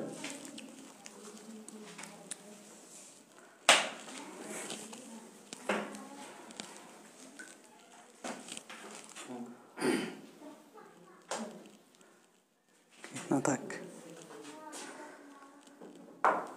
ম্যাজিকটাই আগে থেকে জানা আমি। আচ্ছা সুমাইয়া জ্যোতি, তাহলে ম্যাজিকটা তুমি আগে থেকে জানো, ধন্যবাদ। যারা জানে না তারাই আজকে জানবে। আচ্ছা তাহলে একটু ম্যাজিকটা একটু দেখি এখানে। তো এখানে তো মূলত এতক্ষণ আমরা কি শিখলাম যে আমাদের যদি হচ্ছে ক্রয় মূল্যের উপর মুনাফার হার দেওয়া থাকে, আমরা হচ্ছে বিক্রয় মূল্যের উপর মুনাফার হার বের করছি, তাই না? তাহলে ধরো ক্রয় মূল্যের উপর মুনাফার হার দেওয়া থাকলে, ক্রয় মূল্যের উপর মুনাফার হার দেওয়া থাকলে তুমি কিন্তু কার উপর বের করছো? বিক্রয় মূল্যের উপর মুনাফার হার বের করছো। এটা কিন্তু এতক্ষণ আসলে আমরা এটাই শিখছি যে ক্রয় মূল্যের উপর মুনাফার হার এত% হলে বিক্রয় মূল্যের উপর মুনাফার হার কত। আমরা কিন্তু এইভাবে কাজগুলো করছি। তো এতক্ষণ এই সূত্র লিখে বারবার অঙ্ক করছি। দেখো এটা এভাবে একদম নিমেষে বলে ফেলা সম্ভব। খেয়াল রাখবা, দেখো আমি অ্যারো চিহ্নগুলো কিন্তু দুই দিকে দিচ্ছি। তাহলে খেয়াল রাখতে হবে যে যদি অঙ্কটা ক্রয় মূল্যের উপর মুনাফার হার দেওয়া থাকে আর আমাকে যদি বিক্রয় মূল্যের উপর মুনাফার হার বের করতে বলে, দেখো ক্রয় থেকে বিক্রয়, তাহলে আমি যাবো ডান দিকে। ভালো করে খেয়াল করো, ক্রয় থেকে বিক্রয় মূল্য বের করতে হলে আমি কোন দিকে যাব? আমি ডান দিকে যাবো। এই অ্যারো চিহ্নটা খেয়াল রাখতে হবে। ক্রয় মূল্যের উপর মুনাফার হার দেওয়া থাকলে আমি যদি বিক্রয় মূল্যের উপর মুনাফার হার বের করতে যাই তাহলে আমি ডান দিকে যাব, ডান দিকে। একইভাবে যদি প্রশ্নটা উল্টা হয় যে বিক্রয় মূল্যের উপর মুনাফার হার দেওয়া আছে, তুমি ক্রয় মূল্যের উপর বের করবা। ধরো হচ্ছে বিক্রয় মূল্যের উপর মুনাফার হার দেওয়া আছে, বিক্রয় মূল্যের উপর মুনাফার হার দিয়ে তোমাকে বের করতে বলছে ক্রয় মূল্যের উপর মুনাফার হার, ক্রয় মূল্যের উপর মুনাফার। তাহলে এবার কিন্তু তোমাকে কি করতে হবে, যেহেতু ক্রয় মূল্য থেকে বিক্রয় মূল্যের সময় তুমি ডানে গেছিলা, তাহলে তোমার শর্টকাট মনে রাখার বিষয় ক্রয় থেকে বিক্রয় ডানে, ক্রয় থেকে বিক্রয় হচ্ছে কি ডানে। এটা যদি আমরা একটা সূত্র লিখতে যাই যে ক্রয় থেকে বিক্রয় ডানে, এভাবে লিখবা ক্রয় থেকে বিক্রয় ডানে। এটা মনে রাখতে হবে যে ক্রয় থেকে বিক্রয় ডানে, তাহলে ক্রয় মূল্য থেকে বিক্রয় মূল্য যাইতে হবে আমাকে ডানে যাইতে হবে। তাহলে এটা একটু দেখে নে আগে এটা কিভাবে কাজ করে। এতক্ষণ যারা অঙ্কটা করছো তারা একটু মিলাও তো, এবার চারটা খাতা উল্টাও তো। তুমি একটু খেয়াল করে দেখো তো, যখন তোমাকে আমি বলছি ক্রয় মূল্যের উপর মুনাফার হার 25% হলে বিক্রয় মূল্যের উপর মুনাফার হার কত, তুমি কিন্তু এটা ক্যালকুলেটর দিয়ে কাইটা কুইটা অঙ্ক করছো কিভাবে, উপরে 25 নিচে হচ্ছে 100 প্লাসের 25 ইন্টু হচ্ছে 100। তাহলে কিভাবে করছি, 25/125, তাহলে আমরা 5 দিয়ে কাটছি, তাহলে এখানে আবার 100 ছিল, 5 দিয়ে আবার 100 কাটার পরে আনসার আসছে 20%।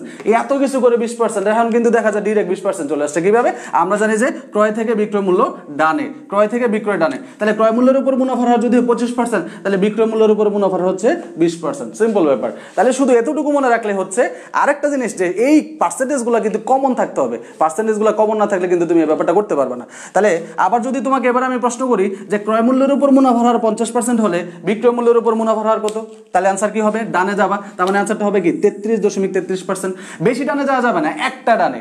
তাহলে আবার যদি বলি যে ক্রয় মূল্যের উপর মুনাফার 100% হলে বিক্রয় মূল্যের উপর মুনাফার কত, অ্যান্সার হবে 50%। তোমার যদি যে ক্রয় মূল্যের উপর মুনাফার 33.33% হলে বিক্রয় মূল্যের উপর মুনাফার কত, অ্যান্সার হবে 25%।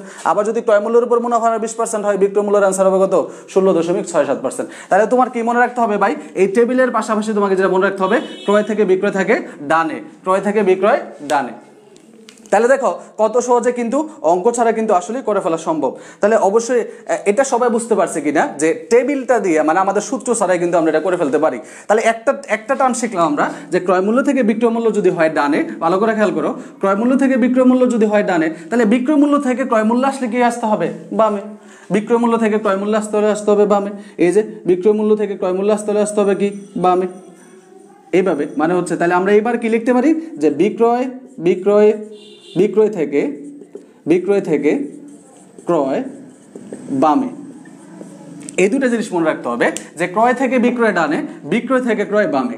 তুমি যদি এই দুইটা কথা মনে রাখতে পারো, দেখবা যে ইনশাল্লাহ অঙ্ক একদম দেখার মাত্রই 5 সেকেন্ড সময় লাগবে তোমার শুধু অ্যান্সারটা বলতে। তাহলে কি বললাম এবার, বিক্রয় থেকে ক্রয় হচ্ছে বামে। তাহলে বলো বিক্রয় থেকে ক্রয় হচ্ছে বামে। এখন তোমাকে আমি প্রশ্ন করলাম যে বিক্রয় মূল্যের উপর মুনাফার 50% হলে ক্রয় মূল্যের উপর মুনাফার কত, তাহলে তুমি কোন দিকে যাবা, ডান দিকে না বাম দিকে, এটা তো বুঝতে হবে। অবশ্যই সবাই ডান বাম চিনি, তাহলে আমার অবশ্যই বাম দিকে যাইতে হবে। অর্থাৎ বিক্রয় মূল্যের উপর মুনাফার 50% হলে ক্রয় মূল্যের উপর মুনাফার কত পার্সেন্ট, 100%। তোমাকে যদি আমি বলি যে মার্জিন যদি হয় 33.33%, তাহলে মার্কআপ কত, অ্যান্সার হবে 50%। তোমাকে যদি বলে যে বিক্রয় মূল্যের উপর মুনাফার 25% হলে ক্রয় মূল্যের উপর মুনাফার কত, তাহলে 33.33%। তাহলে তোমার কি মনে রাখতে হবে যে এখানে আমাদের দুইটা কথা মনে রাখতে হবে যে ক্রয় থেকে বিক্রয় ডানে, বিক্রয় থেকে ক্রয় হচ্ছে বামে।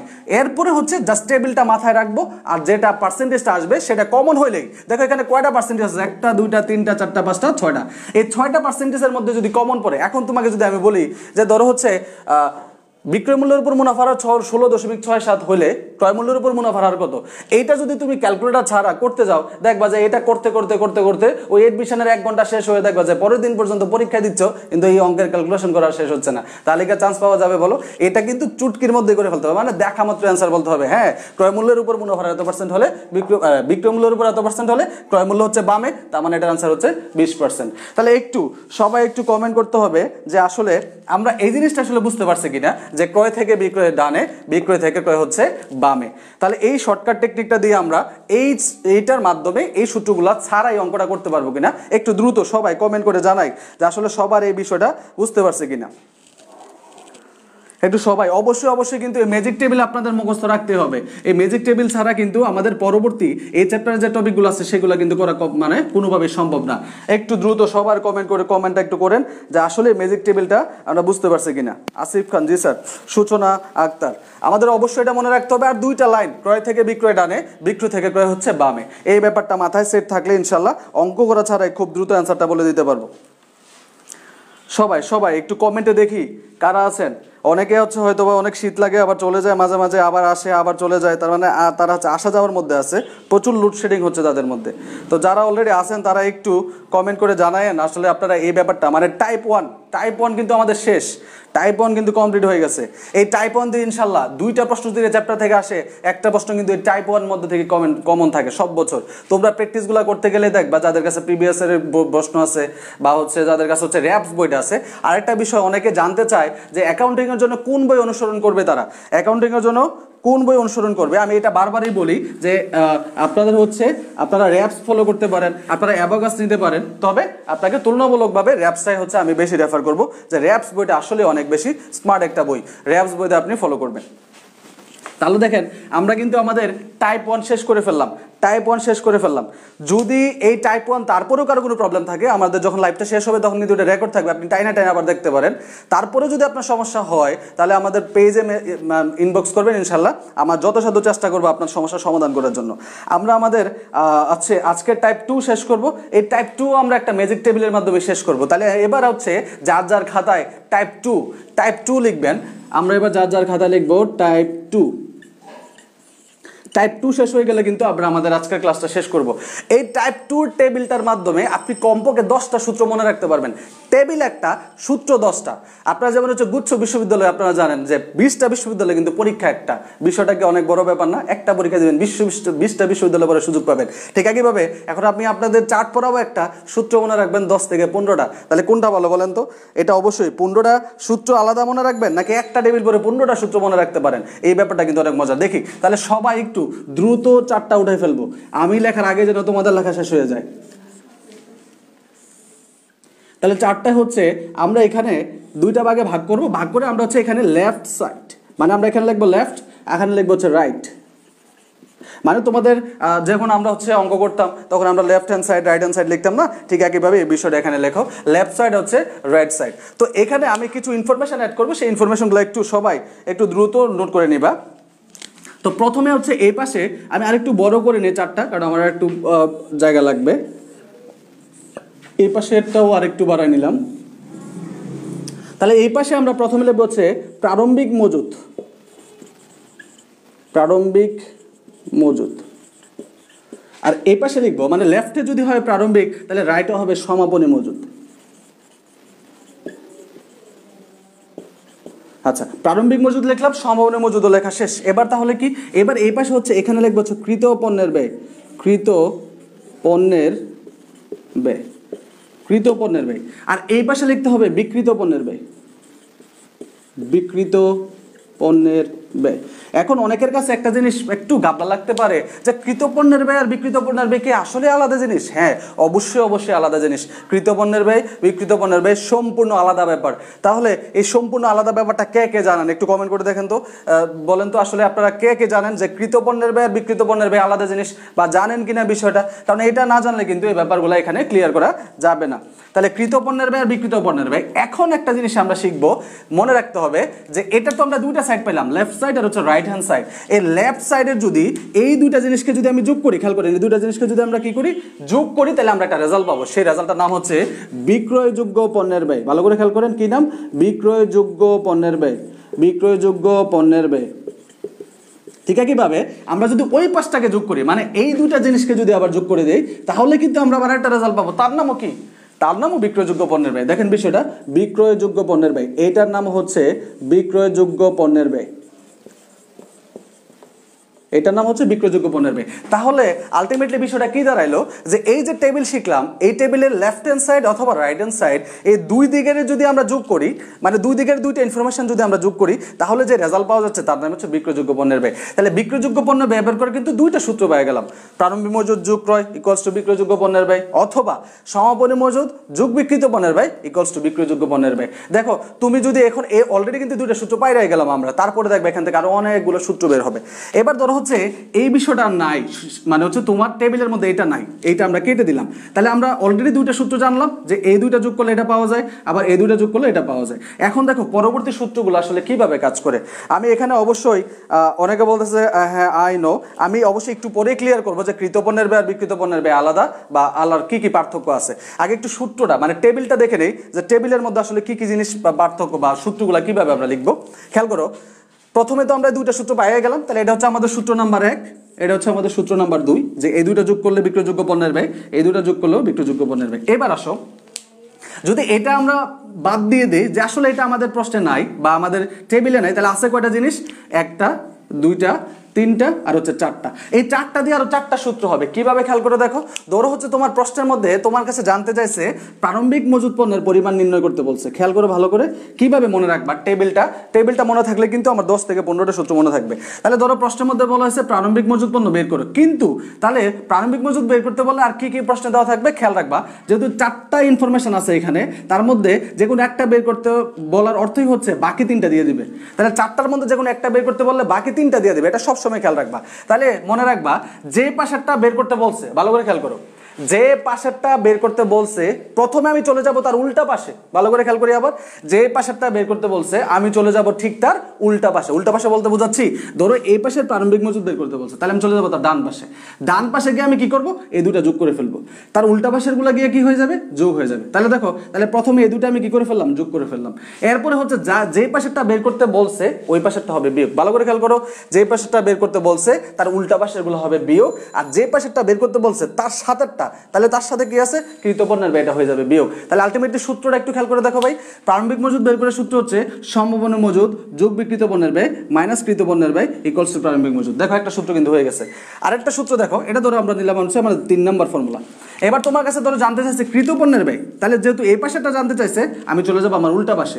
উল্টা পাশে আমি গিয়ে কি করবো, এগুলো যোগ করে ফেলবো। তাহলে সমপণ্য মজুদ যোগ বিকৃত পণ্যের ব্যয়, এখন এটা বের করতে বলছে না, তার থেকে আমি বিয়োগ দিয়ে দিব কোনটা, তার সাথেরটা প্রারম্ভিক মজুদ। তাহলে দেখো কৃতপণ্যের ব্যয় সূত্র কি দাঁড়াচ্ছে, সমপণ্য মজুদ যোগ বিকৃত পণ্যের ব্যয় মাইনাস প্রারম্ভিক মজুদ ইকুয়ালস টু কৃতপণ্যের ব্যয়। দেখো আমাদের কিন্তু সূত্র নাম্বার 4 হয়ে গেছে, সূত্র নাম্বার 4 পেয়ে গেলাম।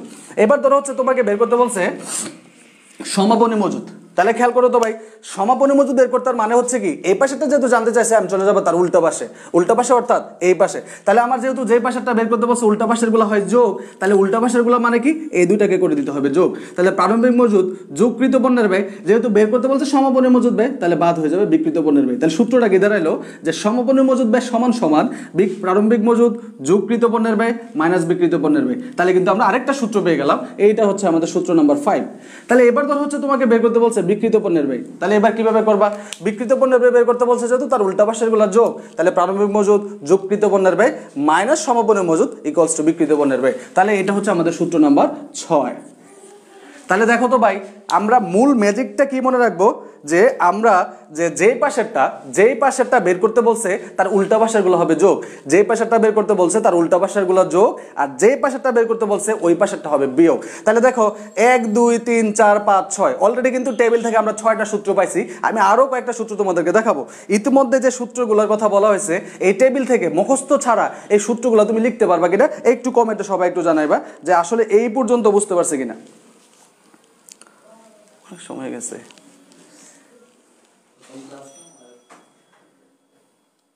জাহিদুর রহমান মিল্টন ক্লাস বুঝতেছেন আপনি? আপনি কি আবার বিশ্ববিদ্যালয়ে ভর্তি হবেন? একটু কমেন্টে ভাই সবাই যারা অলরেডি আমরা লিঙ্কটা আছি আমাদেরকে একটু টেবিলটা এই ম্যাজিক টেবিল 2টা আমরা বুঝতে পারছি কিনা একটু সবাই কমেন্টে জানাই, একটু কমেন্টে জানাই যে কিভাবে সূত্রটা বের করতে হবে। আমি আবার সবার সুবিধার জন্য আরেকবার বলে দিচ্ছি, যেই পাশেরটা বের করতে বলবে তার উল্টা পাশেরটা যোগ, আর যেটা বের করতে বলছে যেই পাশেরটা বের করতে বলছে ওই পাশেরটা হবে বিয়োগ। সুতরাং এভাবে কিন্তু আমরা এগুলা করতে পারি। আচ্ছা, এবার আরেকটা জিনিস একটু দেখো, আমরা কিন্তু অলরেডি আমরা জেনে গেছি যে আমরা 6টা সূত্র জানি। এবার একটা জিনিস একটু দেখো তো ভাই, যদি সমাপনী মজুদ বের করতে বলে, যদি সমাপনী মজুদ বের করতে বলে তাহলে আমরা কোন পাশেরটা যোগ করব, তার বিপরীত পাশেরটা। বিপরীত পাশের কোন দুইটা, প্রারম্ভিক মজুদ যোগ কৃতপণ্যের ব্যয়। এখন দেখা গেল যে অঙ্কের মধ্যে প্রারম্ভিক মজুদও নাই কৃতপণ্যের ব্যয়ও নাই, তাহলে ঝামেলাটা কি হবে, তাহলে অবশ্যই প্রশ্নের মধ্যে কি দিয়ে দিবে, বিক্রয়যোগ্য পণ্যের ব্যয়। তাহলে দেখো তো এই দুইটা তো আমি যোগই করতাম, তাহলে এই দুইটা যোগ করার দরকার কি, কারণ এই দুইটা যোগ ফলের রেজাল্টটা তো অলরেডি তারা দিয়েই দিছে। তাহলে এখানে কিন্তু আরেকটা সূত্র দাঁড়াইছে যে সমাপনী মজুদ বের করার অর্থ হচ্ছে এই যে তার উল্টা পাশের গুলো যোগ অর্থাৎ বিক্রয়যোগ্য পণ্যের ব্যয়। তাহলে বিক্রয়যোগ্য পণ্যের ব্যয় থেকে যদি বিকৃত পণ্যের ব্যয় বাদ দেয় তাহলে কিন্তু সমাপনী মজুদ পেয়ে যাচ্ছি। এখানে একটু খেয়াল করে দেখো যে সমাপনী মজুদ বিকৃত পণ্যের ব্যয় এই দুইটা যোগ করলে পাওয়া যায় বিক্রয়যোগ্য পণ্যের ব্যয়। তাহলে বিক্রয়যোগ্য পণ্যের ব্যয় থেকে যদি বিকৃত পণ্যের ব্যয় বাদ দেয় তাহলে কিন্তু আবার সমাপনী মজুদ পেয়ে যাচ্ছি, অর্থাৎ আমাদের 7 নম্বর সূত্র কিন্তু আমরা পেয়ে গেলাম। আবার বিক্রয়যোগ্য পণ্যের ব্যয় থেকে যদি আমরা সমাপনী মজুদ বাদ দিই তাহলে কিন্তু আবার বিকৃত পণ্যের ব্যয় পেয়ে গেলাম, তাহলে আমাদের 8 নম্বর সূত্র পেয়ে গেলাম। ঠিক একইভাবে এই পাশেও বিক্রয়যোগ্য পণ্যের ব্যয় থেকে যদি আমরা কৃত পণ্যের ব্যয় বাদ দিই তাহলে কিন্তু আমরা প্রারম্ভিক মজুদ পেয়ে যাব। একইভাবে বিকৃত পণ্যের ব্যয় থেকে যদি আমরা বিক্রয়যোগ্য পণ্যের ব্যয় থেকে যদি প্রারম্ভিক মজুদটা বাদ দিই তাহলে কিন্তু আবার কৃত পণ্যের ব্যয় পেয়ে যাব। দেখো 6টা আর 4টা মিলে হয়ে গেছে 10টা সূত্র কিন্তু ইতিমধ্যে আমরা এখান থেকে মনে রাখতে পারি। অবশ্যই এই 4টা সবাই বুঝতে পারছে কিনা, 10টা সূত্র কিন্তু টোটাল। আর পরবর্তী যে বললাম বিক্রয়যোগ্য পণ্যের ব্যয় দিয়ে আমি আবার একটু বলে দিচ্ছি যে যদি তোমাকে সমাপনী মজুদ বের করতে বলে তাহলে তো উল্টা পাশের গুলো যোগ করতে, এই উল্টা পাশের গুলো যোগ করলে কি পাওয়া যায়, বিক্রয়যোগ্য পণ্যের ব্যয়। তাহলে প্রশ্নে যদি বিক্রয়যোগ্য পণ্যের ব্যয় দিয়ে দেয় তাহলে তোমার আর সেটা করার কি দরকার আছে, নাই। তাহলে বিক্রয়যোগ্য পণ্যের ব্যয় থেকে এই পাশেরটা তো বিয়োগ করার কথা, তাহলে বিক্রয়যোগ্য পণ্যের ব্যয় থেকে সিম্পল ব্যাপার, যোগ করে যেহেতু এখানে আসছে এখন এটা থেকে এটা বিয়োগ করলে এটা পাওয়া যাবে, অথবা এটা থেকে এটা বিয়োগ করলে এটা পাওয়া যাবে। একইভাবে এই দিকে দিকে এইটা থেকে এটা বিয়োগ করলে এটা পাওয়া যাবে, এটা থেকে এটা বিয়োগ করলে এটা পাওয়া যাবে। এই হচ্ছে আমাদের টোটাল 10টা সূত্র। আশা করি এই টেবিল থেকে 10টা সূত্র সবার মনে রাখা সম্ভব। তাহলে আরেকটা বিষয় সবাইকে বলে রাখি, আমার গ্রুপে যারা যুক্ত আছো তারা যে কাজটা করবা, আজকের ক্লাস যারা নোট করতেছো, যারা অনেক সুন্দর করে গুছায় লিখবা, তারা অবশ্যই গ্রুপের মধ্যে নোটগুলো পোস্ট করবা। দেখবো যে আসলে কে কিভাবে নোট করছেন, কে ক্লাসটাকে কতটুকু ভালোভাবে ধারণ করতে পারছেন। অবশ্যই সবার প্রতি একটা রিকোয়েস্ট থাকবে যে যারা এই ক্লাসটা করছি তারা যেন নোটটা গ্রুপে শেয়ার করি। তাহলে দেখো অলরেডি কিন্তু আমরা সূত্র জেনে গেলাম। তাহলে এবার দু একটা প্রশ্ন একটু দেখি তো আমরা আসলে পারি কিনা। দু একটা প্রশ্ন আমরা একটু আনসার করি। আমাদের ক্লাস কিন্তু একদমই শেষের দিকে, আমরা দু একটা অঙ্ক করে দেখি আসলে এই সূত্রটা কিভাবে কাজ করে টেবিলটা। তাহলে আমরা দেখি অঙ্কটা আমরা কিভাবে করি। আমরা টাইপ 2 এর কয়েকটা অঙ্ক দেখব। ধরে হচ্ছে প্রথম একটা অঙ্ক আমি আপনাকে দিলাম যে প্রশ্নের মধ্যে ধরেন দেওয়া আছে, যেমন আমরা শীটের যে অলরেডি গ্রুপে পোস্ট করা আছে কি প্রশ্নগুলো আমি পড়াচ্ছি, যারা ক্লাস শেষে একটু প্রশ্নগুলো সবাই কালেক্ট করে নিয়েন যারা পরবর্তীতে জয়েন করছেন। দেখেন প্রশ্নে বলা হয়েছে যে প্রারম্ভিক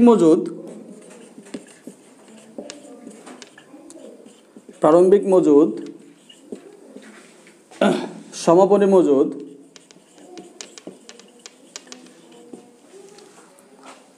এবং বিক্রিত পণ্যের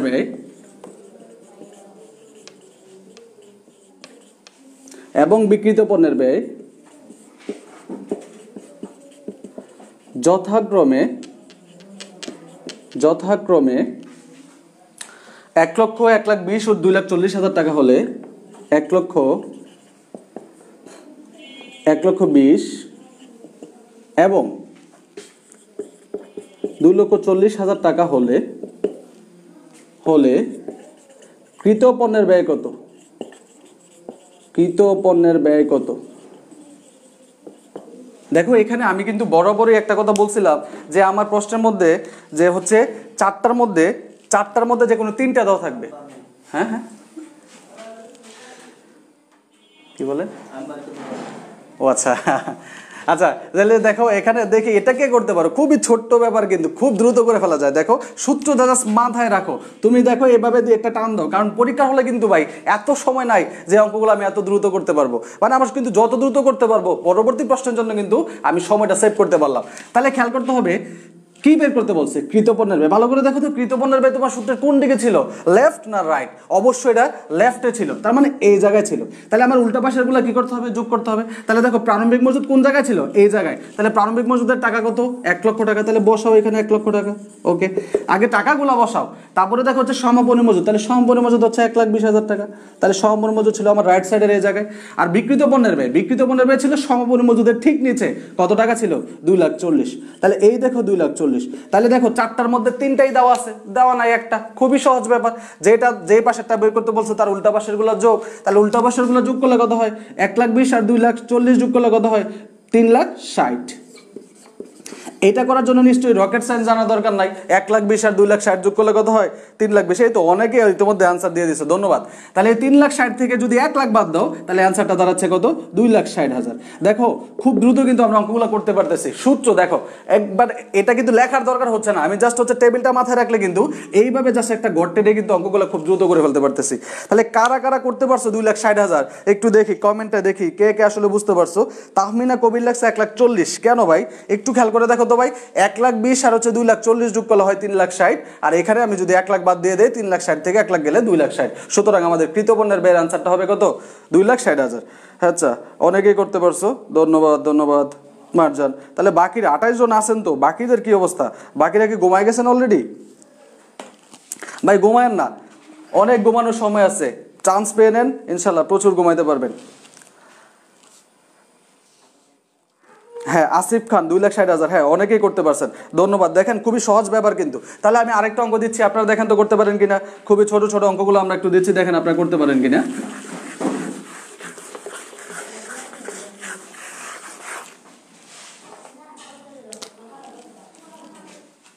ধরেন হচ্ছে সমাপনী মজুদ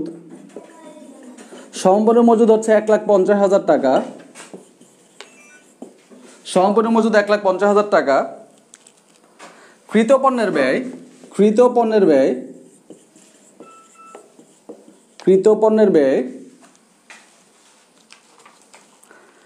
2,00,000 টাকা। এবং প্রারম্ভিক মজুদ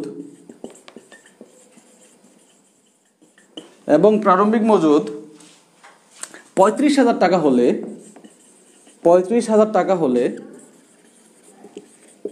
টাকা হলে বিক্রিত পণ্যের ব্যয় কত? বিক্রিত পণ্যের ব্যয় কত? একটু দেখো তো এটা করতে পারো কিনা ভাই। আবার দেখো তো 4টার মধ্যে দেওয়া আছে 2টা, আবার 4টার মধ্যে দেওয়া আছে 2টা, তাহলে কিন্তু সহজ ব্যাপার হয়ে গেল। 4টার মধ্যে 2টা, একটা দেওয়া আছে, 4টার মধ্যে 3টাই দেওয়া আছে, তাহলে নাই কয়টা? একটা। তাহলে আমরা আবার সেই কাজ করব, আবার দাগ দেবো। একটু দেখি আমার আগে কে করে ফেলতে পারছে, একটু দেখি এটা কে করতে পারছে। যে সমাপনী মজুদ 1,50,000, কৃত পণ্যের ব্যয় দেওয়া আছে 2 লাখ এবং প্রারম্ভিক মজুদ দেওয়া আছে 35,000, তাহলে বিক্রিত পণ্যের ব্যয় কত? দেখি কে দ্রুত করতে পারে। হ্যাঁ, ইতিমধ্যে ছোয়া অ্যান্সার দিছে 95,000, ধন্যবাদ। দেখি আর কেউ করতে পারে কিনা, আর কার পক্ষে করা সম্ভব। অনেকের ধৈর্যের বাঁধ ছিঁড়ে যাচ্ছে, ধীরে ধীরে চলে যাচ্ছে। আমরাও ক্লাসটা খুব দ্রুত শেষ করবো ইনশাল্লাহ। আর একটু কষ্ট করে, একটু সময় থাকেন আমাদের সাথে। টপিকটা যেহেতু দৌড়েছি, টাইপ 2 শেষ করবো, টাইপ 2 শেষ করে ইনশাল্লাহ আমরা ক্লাসটা শেষ করবো। টাইপ 2 একদমই শেষের দিকে। একজনে অ্যান্সার দিয়েছে আবার 85,000, তাহলে যে 95 85-র মধ্যে মারামারি শুরু হয়েছে। একটু দেখি, আসলে যোগটা তো করতে পারা উচিত। তাহলে সমাপনী মজুদ তাহলে কোন সাইডে? রাইট সাইডে 1,50,000। সমাপনী মজুদ রাইট সাইডে 1,50,000। কৃত পণ্যের ব্যয় কোন সাইডে? এই জায়গায় কত? 2 লাখ। কৃত পণ্যের ব্যয় এই সাইডে 2 লাখ। তারপর বলছে প্রারম্ভিক মজুদ 35,000, তাহলে সিম্পল ব্যাপার, এই জায়গায় 35,000, তাহলে বের করতে বলছে বিক্রিত পণ্যের ব্যয় এই জায়গাটা। তাহলে তুমি এটা যোগ করে দাও না, 2,35,000, তাহলে 2,35,000 টাকা তো আমরা যোগফল পেয়ে গেলাম। এখন এই 2,35,000 থেকে তুমি 1,50,000 বাদ দিতে যাও, তাহলে তুমি প্রথমে 1,50,000 বাদ দেওয়া দরকার, তুমি 1 লাখ বাদ দাও। তাহলে 2,35,000 থেকে যদি তুমি 1 লাখ বাদ দিয়ে দাও, তাহলে অ্যান্সার থাকে কত? 1,35,000। এই 1,35,000 থেকে এবার তুমি 50,000 বাদ দিবা, তাহলে 1,35,000 থেকে যদি তুমি 50,000 টাকা বাদ দাও, তাহলে অ্যান্সারটা আছে কত হাজার টাকা? 85,000 টাকা। 85,000 টাকা। দেখো, এই দ্রুত যোগ বিয়োগগুলো করতে হবে, এটা তো ছোট ব্যাপার। এত বড় বড় ম্যাথগুলো যে এত অল্প সময় করে যাচ্ছে, এটা তো আসলে আমরা ইন্টারমিডিয়েটে হয়তো অনেকেই জানতাম না। হ্যাঁ, অনেকেই করতে পারতেছেন 85,000, ধন্যবাদ। 85,000 অনেকেই করতে পারতেছে 85,000। হ্যাঁ, যারা করতে পারছেন সবাইকে ধন্যবাদ। এবার আমি এবার হচ্ছে আমি আর কিছু বলে দিচ্ছি না, আমি জাস্ট অঙ্কটা দিচ্ছি, দেখি এটা কে করতে পারে।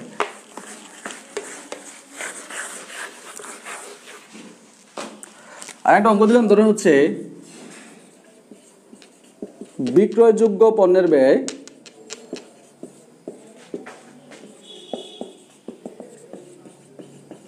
৳2,00,000 টাকা, প্রারম্ভিক মজুদ 25,000 টাকা এবং বিক্রিত পণ্যের ব্যয়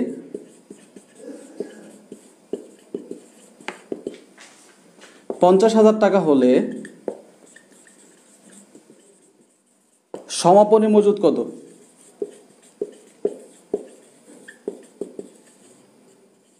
দেখি তো এটা কে করতে পারে, দেখি এটা কে আনসার দিতে পারে খুব দ্রুত। প্রশ্নটা কি? যে বিক্রয়যোগ্য পণ্যের ব্যয় দেওয়া আছে 2,00,000 টাকা, প্রারম্ভিক মজুদ দেওয়া আছে 25,000 টাকা এবং বিক্রিত পণ্যের ব্যয় দেওয়া আছে 50,000 টাকা, তাহলে সমাপনী মজুদের পরিমাণ কত? আরেকটা জিনিস একটু সবসময় সবাই মাথায় রাখবা, কিছু সময় তোমার প্রশ্নের মধ্যে কিছু মানে দরকার নাই, মানে আননেসেসারি ইনফরমেশন দেওয়া থাকবে, তোমার কিন্তু বুঝতে হবে কোন জিনিসটা তোমার দরকার আছে আর কোন জিনিসটা তোমার দরকার নাই। তাহলে কিন্তু অঙ্ক করতে অঙ্ক কিন্তু গোলায় ফেলবা তুমি। এখানে একটা ইনফরমেশন দিয়ে দিছে এমন জিনিস যেটা আসলে অঙ্ক করতে কোনো দরকারই নাই, মানে এটা আমার দরকারই নাই, দুধবাদ ব্যাপার স্যাপার। তাহলে তোমার বুঝতে হবে কোন জিনিসটা তোমার দরকার নাই। দেখি কে এটার উত্তরটা সবার আগে দিতে পারে, দেখি। হ্যাঁ, আয়েশা সিদ্দিকা লিয়া অলরেডি আনসার দিয়ে দিয়েছে 1,50,000। দেখি বাকিদের কি অবস্থা, কারা দ্রুত এই অঙ্কটা করতে পারে। অ্যান্সারটা কে করতে পারে? নূরে আলম আনসার দিয়েছে 1,50,000। তারপরে আনসার আসছে হচ্ছে আফরোজা আক্তার আয়াব, শাকিরা স্বর্ণা, ইসরাত রিয়া, তাহমিনা কবির, সবার আনসার হচ্ছে 1,50,000। দেখি আর বাকিদের কি 1,50,000 হচ্ছে না? তোমরা কি 1,50,000 করতে পারতেছো না? একটু দেখি বাকিরা 1,50,000 করতে পারে কিনা, বাকিরা 1,50,000টা বের করতে পারতেছে কিনা। বাকিদের কি 1,50,000 হচ্ছে না? বাকিদেরও 1,50,000 হয়ে যাওয়ার কথা, কারণ এটা খুবই সহজ ব্যাপার ছিল। আমি করে দিচ্ছি অঙ্কটা, একটু দেখো, আমি করে দিচ্ছি। দেখো এখানে বলা হয়েছে বিক্রয়যোগ্য পণ্যের ব্যয়। তুমি জানো অলরেডি, আমরা এটা জানি যে সমপণ্য মজুদ আর বিক্রিত পণ্যের ব্যয় যোগ করলে বিক্রয়যোগ্য পণ্যের ব্যয় পাওয়া যায়। একইভাবে প্রারম্ভিক মজুদ আর হচ্ছে কৃত পণ্যের ব্যয় যোগ করলেও বিক্রয়যোগ্য পণ্যের ব্যয় পাওয়া যায়। তাহলে এখানে যে জিনিসটা দেওয়া আছে যে এই 2 লাখ টাকা অলরেডি দিয়ে দিচ্ছি, তাহলে আমি ধরে নিই যে এখানে 2 লাখ টাকা দেওয়া আছে, যেটা হচ্ছে বিক্রয়যোগ্য পণ্যের ব্যয়। আরেকটা জিনিস, এই যে প্রারম্ভিক মজুদ দেওয়া আছে না, এটা তো আমার দরকারই নাই, কারণ যে পাশেরটা বের করতে বসে তার উল্টা পাশে তো 2টা ইনফরমেশন লাগে। তাহলে এখানে তো আছে শুধুমাত্র প্রারম্ভিক মজুদ, তাহলে কৃত পণ্যের ব্যয় যদি না দেওয়া থাকে তাহলে এই অঙ্ক করতে পারবো আমি? কোনোভাবেই সম্ভব না। শর্টকাট একটা শিখেছিলাম যে বিক্রয়যোগ্য পণ্যের ব্যয় থেকে বিক্রিত পণ্যের ব্যয় বাদ দিলে সমপণ্য মজুদ পাওয়া যায়, বিক্রয়যোগ্য পণ্যের ব্যয় থেকে সমপণ্য মজুদ বাদ দিলে বিক্রিত পণ্যের ব্যয় পাওয়া যায়। তাহলে এখানে দেখো তোমাকে কিন্তু বিক্রিত পণ্যের ব্যয় দিয়ে দিচ্ছে 50,000 টাকা, তাহলে বিক্রয়যোগ্য পণ্যের ব্যয় 2 লাখ, আর হচ্ছে বিক্রিত পণ্যের ব্যয় যদি হয় 50,000 টাকা, তাহলে দেখো তো এটা থেকে এটা মাইনাস করলে আনসারটা কত হয়? 1,50,000 টাকা। দেখো খুব ইজিলি কিন্তু উত্তরটা বেরিয়ে গেছে, 1,50,000 টাকা। 1,50,000 টাকা কিন্তু অ্যান্সারটা হয়ে গেছে। যারা করতে পারছো আশা করি বুঝেই করছো। আমরা আরেকটা জিনিস একটু ক্লিয়ার করে, আরেকটা ম্যাথ, অল্প একটু সময় 4-5 মিনিটের মধ্যে আমাদের ক্লাসটা শেষ করে দেবো ইনশাল্লাহ। একটা জিনিস একটু দেখি, যে অনেকেই প্রশ্ন করে যে আসলে ক্রয়, নিট ক্রয় আর হচ্ছে কৃত পণ্যের ব্যয়, তিনটা কি আসলে আলাদা আলাদা জিনিস নাকি একই জিনিস? কৃত পণ্যের ব্যয়, এই তিনটা কি একই জিনিস না আলাদা জিনিস? একটু খেয়াল করি, এই তিনটা কি আলাদা জিনিস কিনা আলাদা জিনিস? হ্যাঁ, অবশ্যই এই তিনটা আলাদা জিনিস। কিভাবে আলাদা জিনিস? সবাই অবশ্যই বিষয়টা আলাদা করে একটু নোট করে রাখেন স্টার চিহ্ন দিয়ে, যে এই ক্রয় বলতে শুধু পণ্য ক্রয়কে বোঝাচ্ছে, বা যে কোনো ক্রয় হোক, ক্রয় বলতে এই পণ্য ক্রয়কে এক্স্যাক্টলি বোঝাচ্ছে। আর নিট ক্রয়ের অর্থ হচ্ছে এই যে এই ক্রয় থেকে যদি আমি ফেরত, মানে ক্রয় ফেরত, যদি আমি ক্রয় ফেরত আর হচ্ছে ক্রয় বাট্টা বাদ দেই, ভালো করে খেয়াল করেন তো, ক্রয় বাট্টা বাদ দেই, তাহলে আমি যে জিনিসটা পেয়ে যাচ্ছি এটা হচ্ছে নিট ক্রয়। তাহলে ক্রয় আর নিট ক্রয় তো আলাদা জিনিস সম্পূর্ণ, তাই না? ক্রয় বলতে শুধু ক্রয়কে বোঝাচ্ছে, আর নিট ক্রয় বলতে নিট কথাটার মানে অবশ্যই এখানে কোনো কিছু বিয়োগ হবে, অবশ্যই বিয়োগ হবে। তার মানে কি বিয়োগ হচ্ছে? ক্রয় থেকে যদি আমরা ক্রয় ফেরত আর ক্রয় বাট্টা বাদ দেই, তাহলে কিন্তু আমরা নিট ক্রয় পেয়ে যাচ্ছি। তাহলে নিট ক্রয়ের পরে আমরা কৃত পণ্যের ব্যয়টা কিভাবে বের করবো? এইটার সূত্র হচ্ছে নিট ক্রয় প্লাস, আপনারা জানেন কোনো সম্পদ বা কোনো পণ্য ক্রয় করার পর এটার সাথেও কিন্তু আনুষঙ্গিক কিছু খরচ হয়। সেই খরচগুলো কি? যেমন ধরুন হচ্ছে আন্তঃপরিবহন, আমদানি শুল্ক, তারপর ধরুন হচ্ছে মজুরি, এরকম টাইপের অনেকগুলো খরচ হয়ে থাকে। সেই খরচগুলোকে আমরা একসাথে নাম দিতে পারি ক্রয় সংক্রান্ত খরচ। ক্রয় সংক্রান্ত খরচ, ভালো করে খেয়াল করেন তো। তাহলে এটার আমরা নাম কি দিলাম? ক্রয় সংক্রান্ত খরচ। তাহলে কি হয়ে গেল আলটিমেটলি সূত্রটা? কৃতপণ্যের ব্যয় আর নিট ক্রয় কি একই জিনিস হইলো? কোনোদিনই একই জিনিস হইতে পারে না। তাহলে নিট ক্রয়ের সাথে ক্রয় সংক্রান্ত খরচগুলো যদি আমি যোগ করে দেই, তাহলে আমরা নিট ক্রয় পেয়ে যাচ্ছি। এটাকে আরেকটু বড় করে, কি নিট ক্রয় বলতে কাকে বোঝাচ্ছে? এটাকে বোঝাচ্ছে। তার মানে শুরু থেকে শেষ পর্যন্ত যাইতে হবে। কৃতপণ্যের ব্যয়টাকে যদি বড় করে লিখতে যাই, যে ক্রয় মাইনাস ফেরত মাইনাস বাট্টা মাইনাস হচ্ছে ক্রয় সংক্রান্ত খরচ। দেখেন, তাহলে এই পুরো সূত্রটাকে একসাথে বলা হচ্ছে কৃতপণ্যের ব্যয়। তাহলে কৃতপণ্যের ব্যয় আমরা এইভাবে বের করি, কিন্তু সমাপনী মজুদ আমরা বিক্রিত পণ্যের ব্যয় কিন্তু আবার এইভাবে বের করি না। তাহলে দেখেন তো, ক্রয়, নিট ক্রয়, কৃতপণ্যের ব্যয়, এই তিনটা জিনিস সবার কাছে ক্লিয়ার কিনা একটু কমেন্টে জানাই আমরা। ক্রয়, নিট ক্রয় আর কৃতপণ্যের ব্যয় যে তিনটা আলাদা জিনিস, এই তিনটা জিনিস আমরা বুঝতে পারছি কিনা একটু কমেন্টে একটু সবাই জানাবো, যে তিনটা জিনিস যে আলাদা ব্যাপার আমরা বুঝতে পারছি কিনা। একটু কমেন্টে একটু জানাই এই তিনটা জিনিস সবার কাছে ক্লিয়ার কিনা। ক্রয়, নিট ক্রয়, কৃতপণ্যের ব্যয়। আমরা আরেকটা অঙ্ক করে আমরা আমাদের ক্লাসটা আজকে শেষ করব। একটু দেখি সবার কাছে বিষয়টা ক্লিয়ার হয়েছে কিনা। কি? আচ্ছা, শেষ করে দিচ্ছি। একটু দেখি সবাই একটু দ্রুত কমেন্টটা করেন যে এই ক্রয়, নিট ক্রয় আর কৃতপণ্যের ব্যয় তিনটা আলাদা ব্যাপার, আপনারা বুঝতে পারছেন কিনা। একটু সবাই কিন্তু বিষয়টা নোটে রাখেন, এই তিনটা জিনিস কিন্তু আলাদা জিনিস। আমরা লাস্ট একটা অঙ্ক করে আমরা আমাদের এই ব্যাপারটা আজকের লাইভ ক্লাসটা শেষ করবো ইনশাল্লাহ। লাস্ট ক্লাসটা একটু দেখেন কি কি জিনিস, একটু বড় অঙ্ক। এবার কিন্তু একটা জিনিস তোমাকে আগে থেকে বের করে নিতে হবে, কারণ কি নতুন একটা জিনিস চিনলাম, কৃতপণ্যের ব্যয়। এই কৃতপণ্যের ব্যয় যদি অঙ্কে ডিরেক্ট দেওয়া থাকে ভালো কথা, আলহামদুলিল্লাহ, সময় কম লাগবে। কিন্তু কৃতপণ্যের ব্যয় যদি না দেওয়া থাকে, তাহলে কিন্তু আলাদা কৃতপণ্যের ব্যয় বের করতে হয়। তখন কিন্তু আমার একটু কাজটা একটু বড় হয়, একটু বেশি কাজ করতে হয়। তাহলে কাজটা একটু কি, আমরা একটা অঙ্ক দেখবো, আমাদের শেষ অঙ্ক। ধরো হচ্ছে প্রশ্নের মধ্যে দেওয়া আছে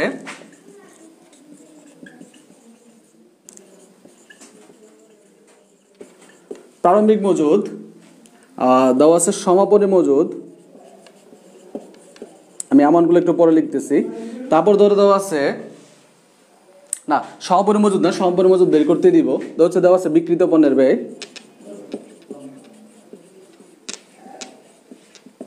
তারপর দেওয়া আছে ক্রয় ফেরত, ক্রয় বাট্টা, তারপর ধরো দেওয়া আছে নিট বিক্রয়, সর্বশেষ আমরা আরেকটা জিনিস দিব, সেটা হচ্ছে আন্তঃপরিবহন। তাহলে আমরা এতগুলো জিনিস দিয়ে দিছি, আমরা একটু অ্যামাউন্টগুলো লিখবো। 5,000, 26,000, এটা দেওয়া আছে ধরো 5,000, এটা দেওয়া আছে 26,000। তাহলে আমাদের ক্রয়ের অ্যামাউন্ট দেওয়া আছে হচ্ছে 3,500, ক্রয়ের অ্যামাউন্ট দেওয়া আছে 3,500, ক্রয় ফেরত দেওয়া আছে ধরো হচ্ছে আমরা দিলাম হচ্ছে 500, তারপরে ধরো হচ্ছে আমরা বাট্টা দিলাম হচ্ছে 1,500, আর আমরা আন্তঃপরিবহন দিলাম হচ্ছে 1,000, আর নিট বিক্রয় দিয়ে দিলাম হচ্ছে 2,000। এই যে এতগুলো ইনফরমেশন, এতক্ষণ যে অঙ্ক করছি, কোনো অঙ্কের মধ্যে কিন্তু এতগুলো ইনফরমেশন ছিল না। এতগুলো ইনফরমেশন দেওয়ার পর তোমার কাছে জানতে চাওয়া হয়েছে বিক্রিত পণ্যের ব্যয় কত। ভালো করে খেয়াল করো, এই প্রশ্নটা হচ্ছে সবগুলা প্রশ্নের মা বাবা, মানে সবগুলা প্রশ্নের মা বাবা হচ্ছে এই প্রশ্নটা। এটা বুঝতে পারার অর্থ হচ্ছে এতক্ষণ পর্যন্ত যা করাইছি সবই তুমি বুঝতে পারছো। বিক্রিত পণ্যের ব্যয়, বিক্রিত পণ্যের ব্যয় কত। দেখি এই প্রশ্নটা কে আনসার করতে পারে, এই প্রশ্নটা কে আনসার করতে পারে। সরি, বিক্রিত পণ্যের ব্যয় তো দেওয়া আছে, দুঃখিত। সমাপনী মজুদ বের করবা, সমাপনী মজুদ, সমাপনী মজুদ কত। তাহলে কি কি দেওয়া আছে? প্রারম্ভিক মজুদ দেওয়া আছে 5,000, বিক্রিত পণ্যের ব্যয় দেওয়া আছে 26,000, ক্রয় দেওয়া আছে 3,500, ক্রয় ফেরত দেওয়া আছে 500, ক্রয় বাট্টা দেওয়া আছে 1,500, নিট বিক্রয় দেওয়া আছে 2,000 না, এটাকে আমরা আরেকটু বড় করে দিই, কারণ আমরা যেহেতু কমার্সে পড়ি, টাকা পয়সা আসলে আমাদের কাছে খুব একটা বড় ব্যাপার কিছু না। আমরা 2 লাখ 20 লাখ 30 লাখ আমরা এই হিসাব করতেই পারি। হয়তো দিন শেষে টাকা নাও থাকতে পারে পকেটে, কিন্তু আমরা টাকা লিখতে তো সমস্যা নাই, আমরা এটা 2 লাখে দিয়ে দিলাম, ব্যাপার না। 2 লাখ দিয়ে দিলাম। আর হচ্ছে আন্তঃপরিবহন দেওয়া আছে 1,000। এবার একটু দেখি তো কে এই অঙ্কটা করতে পারো, কার পক্ষে এই অঙ্কটা করা সম্ভব একটু দেখি। এটা করার মানে হচ্ছে তুমি পুরো ক্লাসটা আসলে বুঝতে পারছো। দেখি এই অঙ্কটা কে করতে পারে, সমাপনী মজুদটা কে করতে পারে। এটা শেষ, আমাদের ক্লাসটাও শেষ। দেখি কে শেষটা, শেষ ভালো যার সব ভালো তার, আমরা সবাই জানি। দেখি শেষটা আসলে কে ভালো করে শেষ করতে পারছে, একটু দেখি তো কে করতে পারছে। একটু সময় নেই, যেহেতু অঙ্কটা একটু বড়, আমরা দেখবো কে করতে পারছে শেষ পর্যন্ত অঙ্কটা। দেখি আমরা একটু অপেক্ষা করি কে করতে পারে। কেউ করতে না পারলে অবশ্যই আমি করে দেবো ইনশাল্লাহ, টেনশন নিন না। দেখেন আসলে আপনারা আগে করতে পারেন কিনা। এখানে কিন্তু একটা জিনিস বুঝতে হবে যে আগের অঙ্কগুলোতে যেমন 4টা জিনিস খুব ইজিলি দেওয়া ছিল, 2%। আচ্ছা, আগের জিনিসগুলোতে যেমন হচ্ছে এটা খুব দ্রুত দেওয়া ছিল, এবার কিন্তু সেই জিনিসটা না। আমি হচ্ছে অঙ্কটা করে দিচ্ছি। এখানে আমার প্রথম হচ্ছে কৃতপণ্যের ব্যয়টা বের করতে হবে। কৃতপণ্যের ব্যয়টা কিভাবে বের করতে হবে দেখো, কৃতপণ্যের ব্যয়টা কিভাবে বের করতে হয়। কৃতপণ্যের ব্যয় বের করার সূত্র হচ্ছে আমরা আগে ক্রয়ের সাথে কি যোগ করব। ক্রয় হচ্ছে 3,500, তার থেকে ফেরতটা বাদ দিয়ে দিব কত 500, তার থেকে আবার কি বাদ দিয়ে দিব, বাট্টাটা বাদ দিয়ে দিব। বাট্টাটা বাদ দেওয়ার পর তার সাথে আমরা কি যোগ করে দিব, আমাদের আন্তঃপরিবহনটা যোগ করে দিব। তাহলে দেখো এখানে এটা থেকে এটা বিয়োগ, এটা থেকে এটা বিয়োগ, তারপরে ফাইনালি হচ্ছে আমাদের আন্তঃপরিবহনটা কি হয়ে যাবে, যোগ। তাহলে 500 চলে গেল 3,000, 1,500 চলে গেল হচ্ছে কত 1,500, আর 1,000 যোগ করলে কত হয়ে যাবে, 1,500 আর 1,000 হয়ে গেছে 2,500। তাহলে দেখো আমাদের কৃতপণ্যের ব্যয় আমরা পেয়ে গেলাম কত 2,500। তাহলে কৃতপণ্যের ব্যয়টা যেটা পেয়ে গেলাম, তাহলে এবার হচ্ছে আমাদের বাকি অংশ আমরা করতে পারি। প্রারম্ভিক মজুদ দেওয়া আছে 5,000, আমাদের বিক্রিত পণ্যের ব্যয় দেওয়া আছে 26,000, তারপরে আমাদের এখানে হচ্ছে কৃতপণ্যের ব্যয় আমরা পেয়ে গেলাম হচ্ছে 2,500। তাহলে আলটিমেটলি আমাদের এখানে রেজাল্টটা কত। তাহলে দেখো এই পাশেটা যদি যোগ করো, তাহলে এখানে 5,000 আর হচ্ছে 2,500 হচ্ছে 7,500। 7,500 তাহলে কার থেকে বাদ যাবে, 26,000 থেকে বাদ যাবে। তাহলে 26,000 থেকে 7,000 বাদ গেলে হয় 19,000, 19,000 থেকে আরো 500 বাদ যাবে। তাহলে আনসারটা হচ্ছে 18,500। দেখো শেষ পর্যন্ত কেউ আসলে করতে পারছো কিনা। 18,500 এখন পর্যন্ত অ্যান্সার পাওয়া যায় নাই, অর্থাৎ হয়তো অনেকেই, হ্যাঁ একজন করছে, নূর আলম, ধন্যবাদ। ইস্তেক আহমেদ এখন পর্যন্ত করে ফেলছে 18,500। এই অঙ্কটা যদি বুঝতে পারো আমাদের টাইপ 2 শেষ। আলহামদুলিল্লাহ, আমরা যারা শেষ পর্যন্ত ছিল আশা করি এই অঙ্কগুলো খুব দ্রুত অল্প সময়ের মধ্যে করা সম্ভব। আমরা আমাদের আগামী ক্লাসের রুটিনটা গ্রুপে অ্যানাউন্স করে দিব, পেজেও দিয়ে দেবো। ক্লাসগুলো সবসময় পেজে হবে।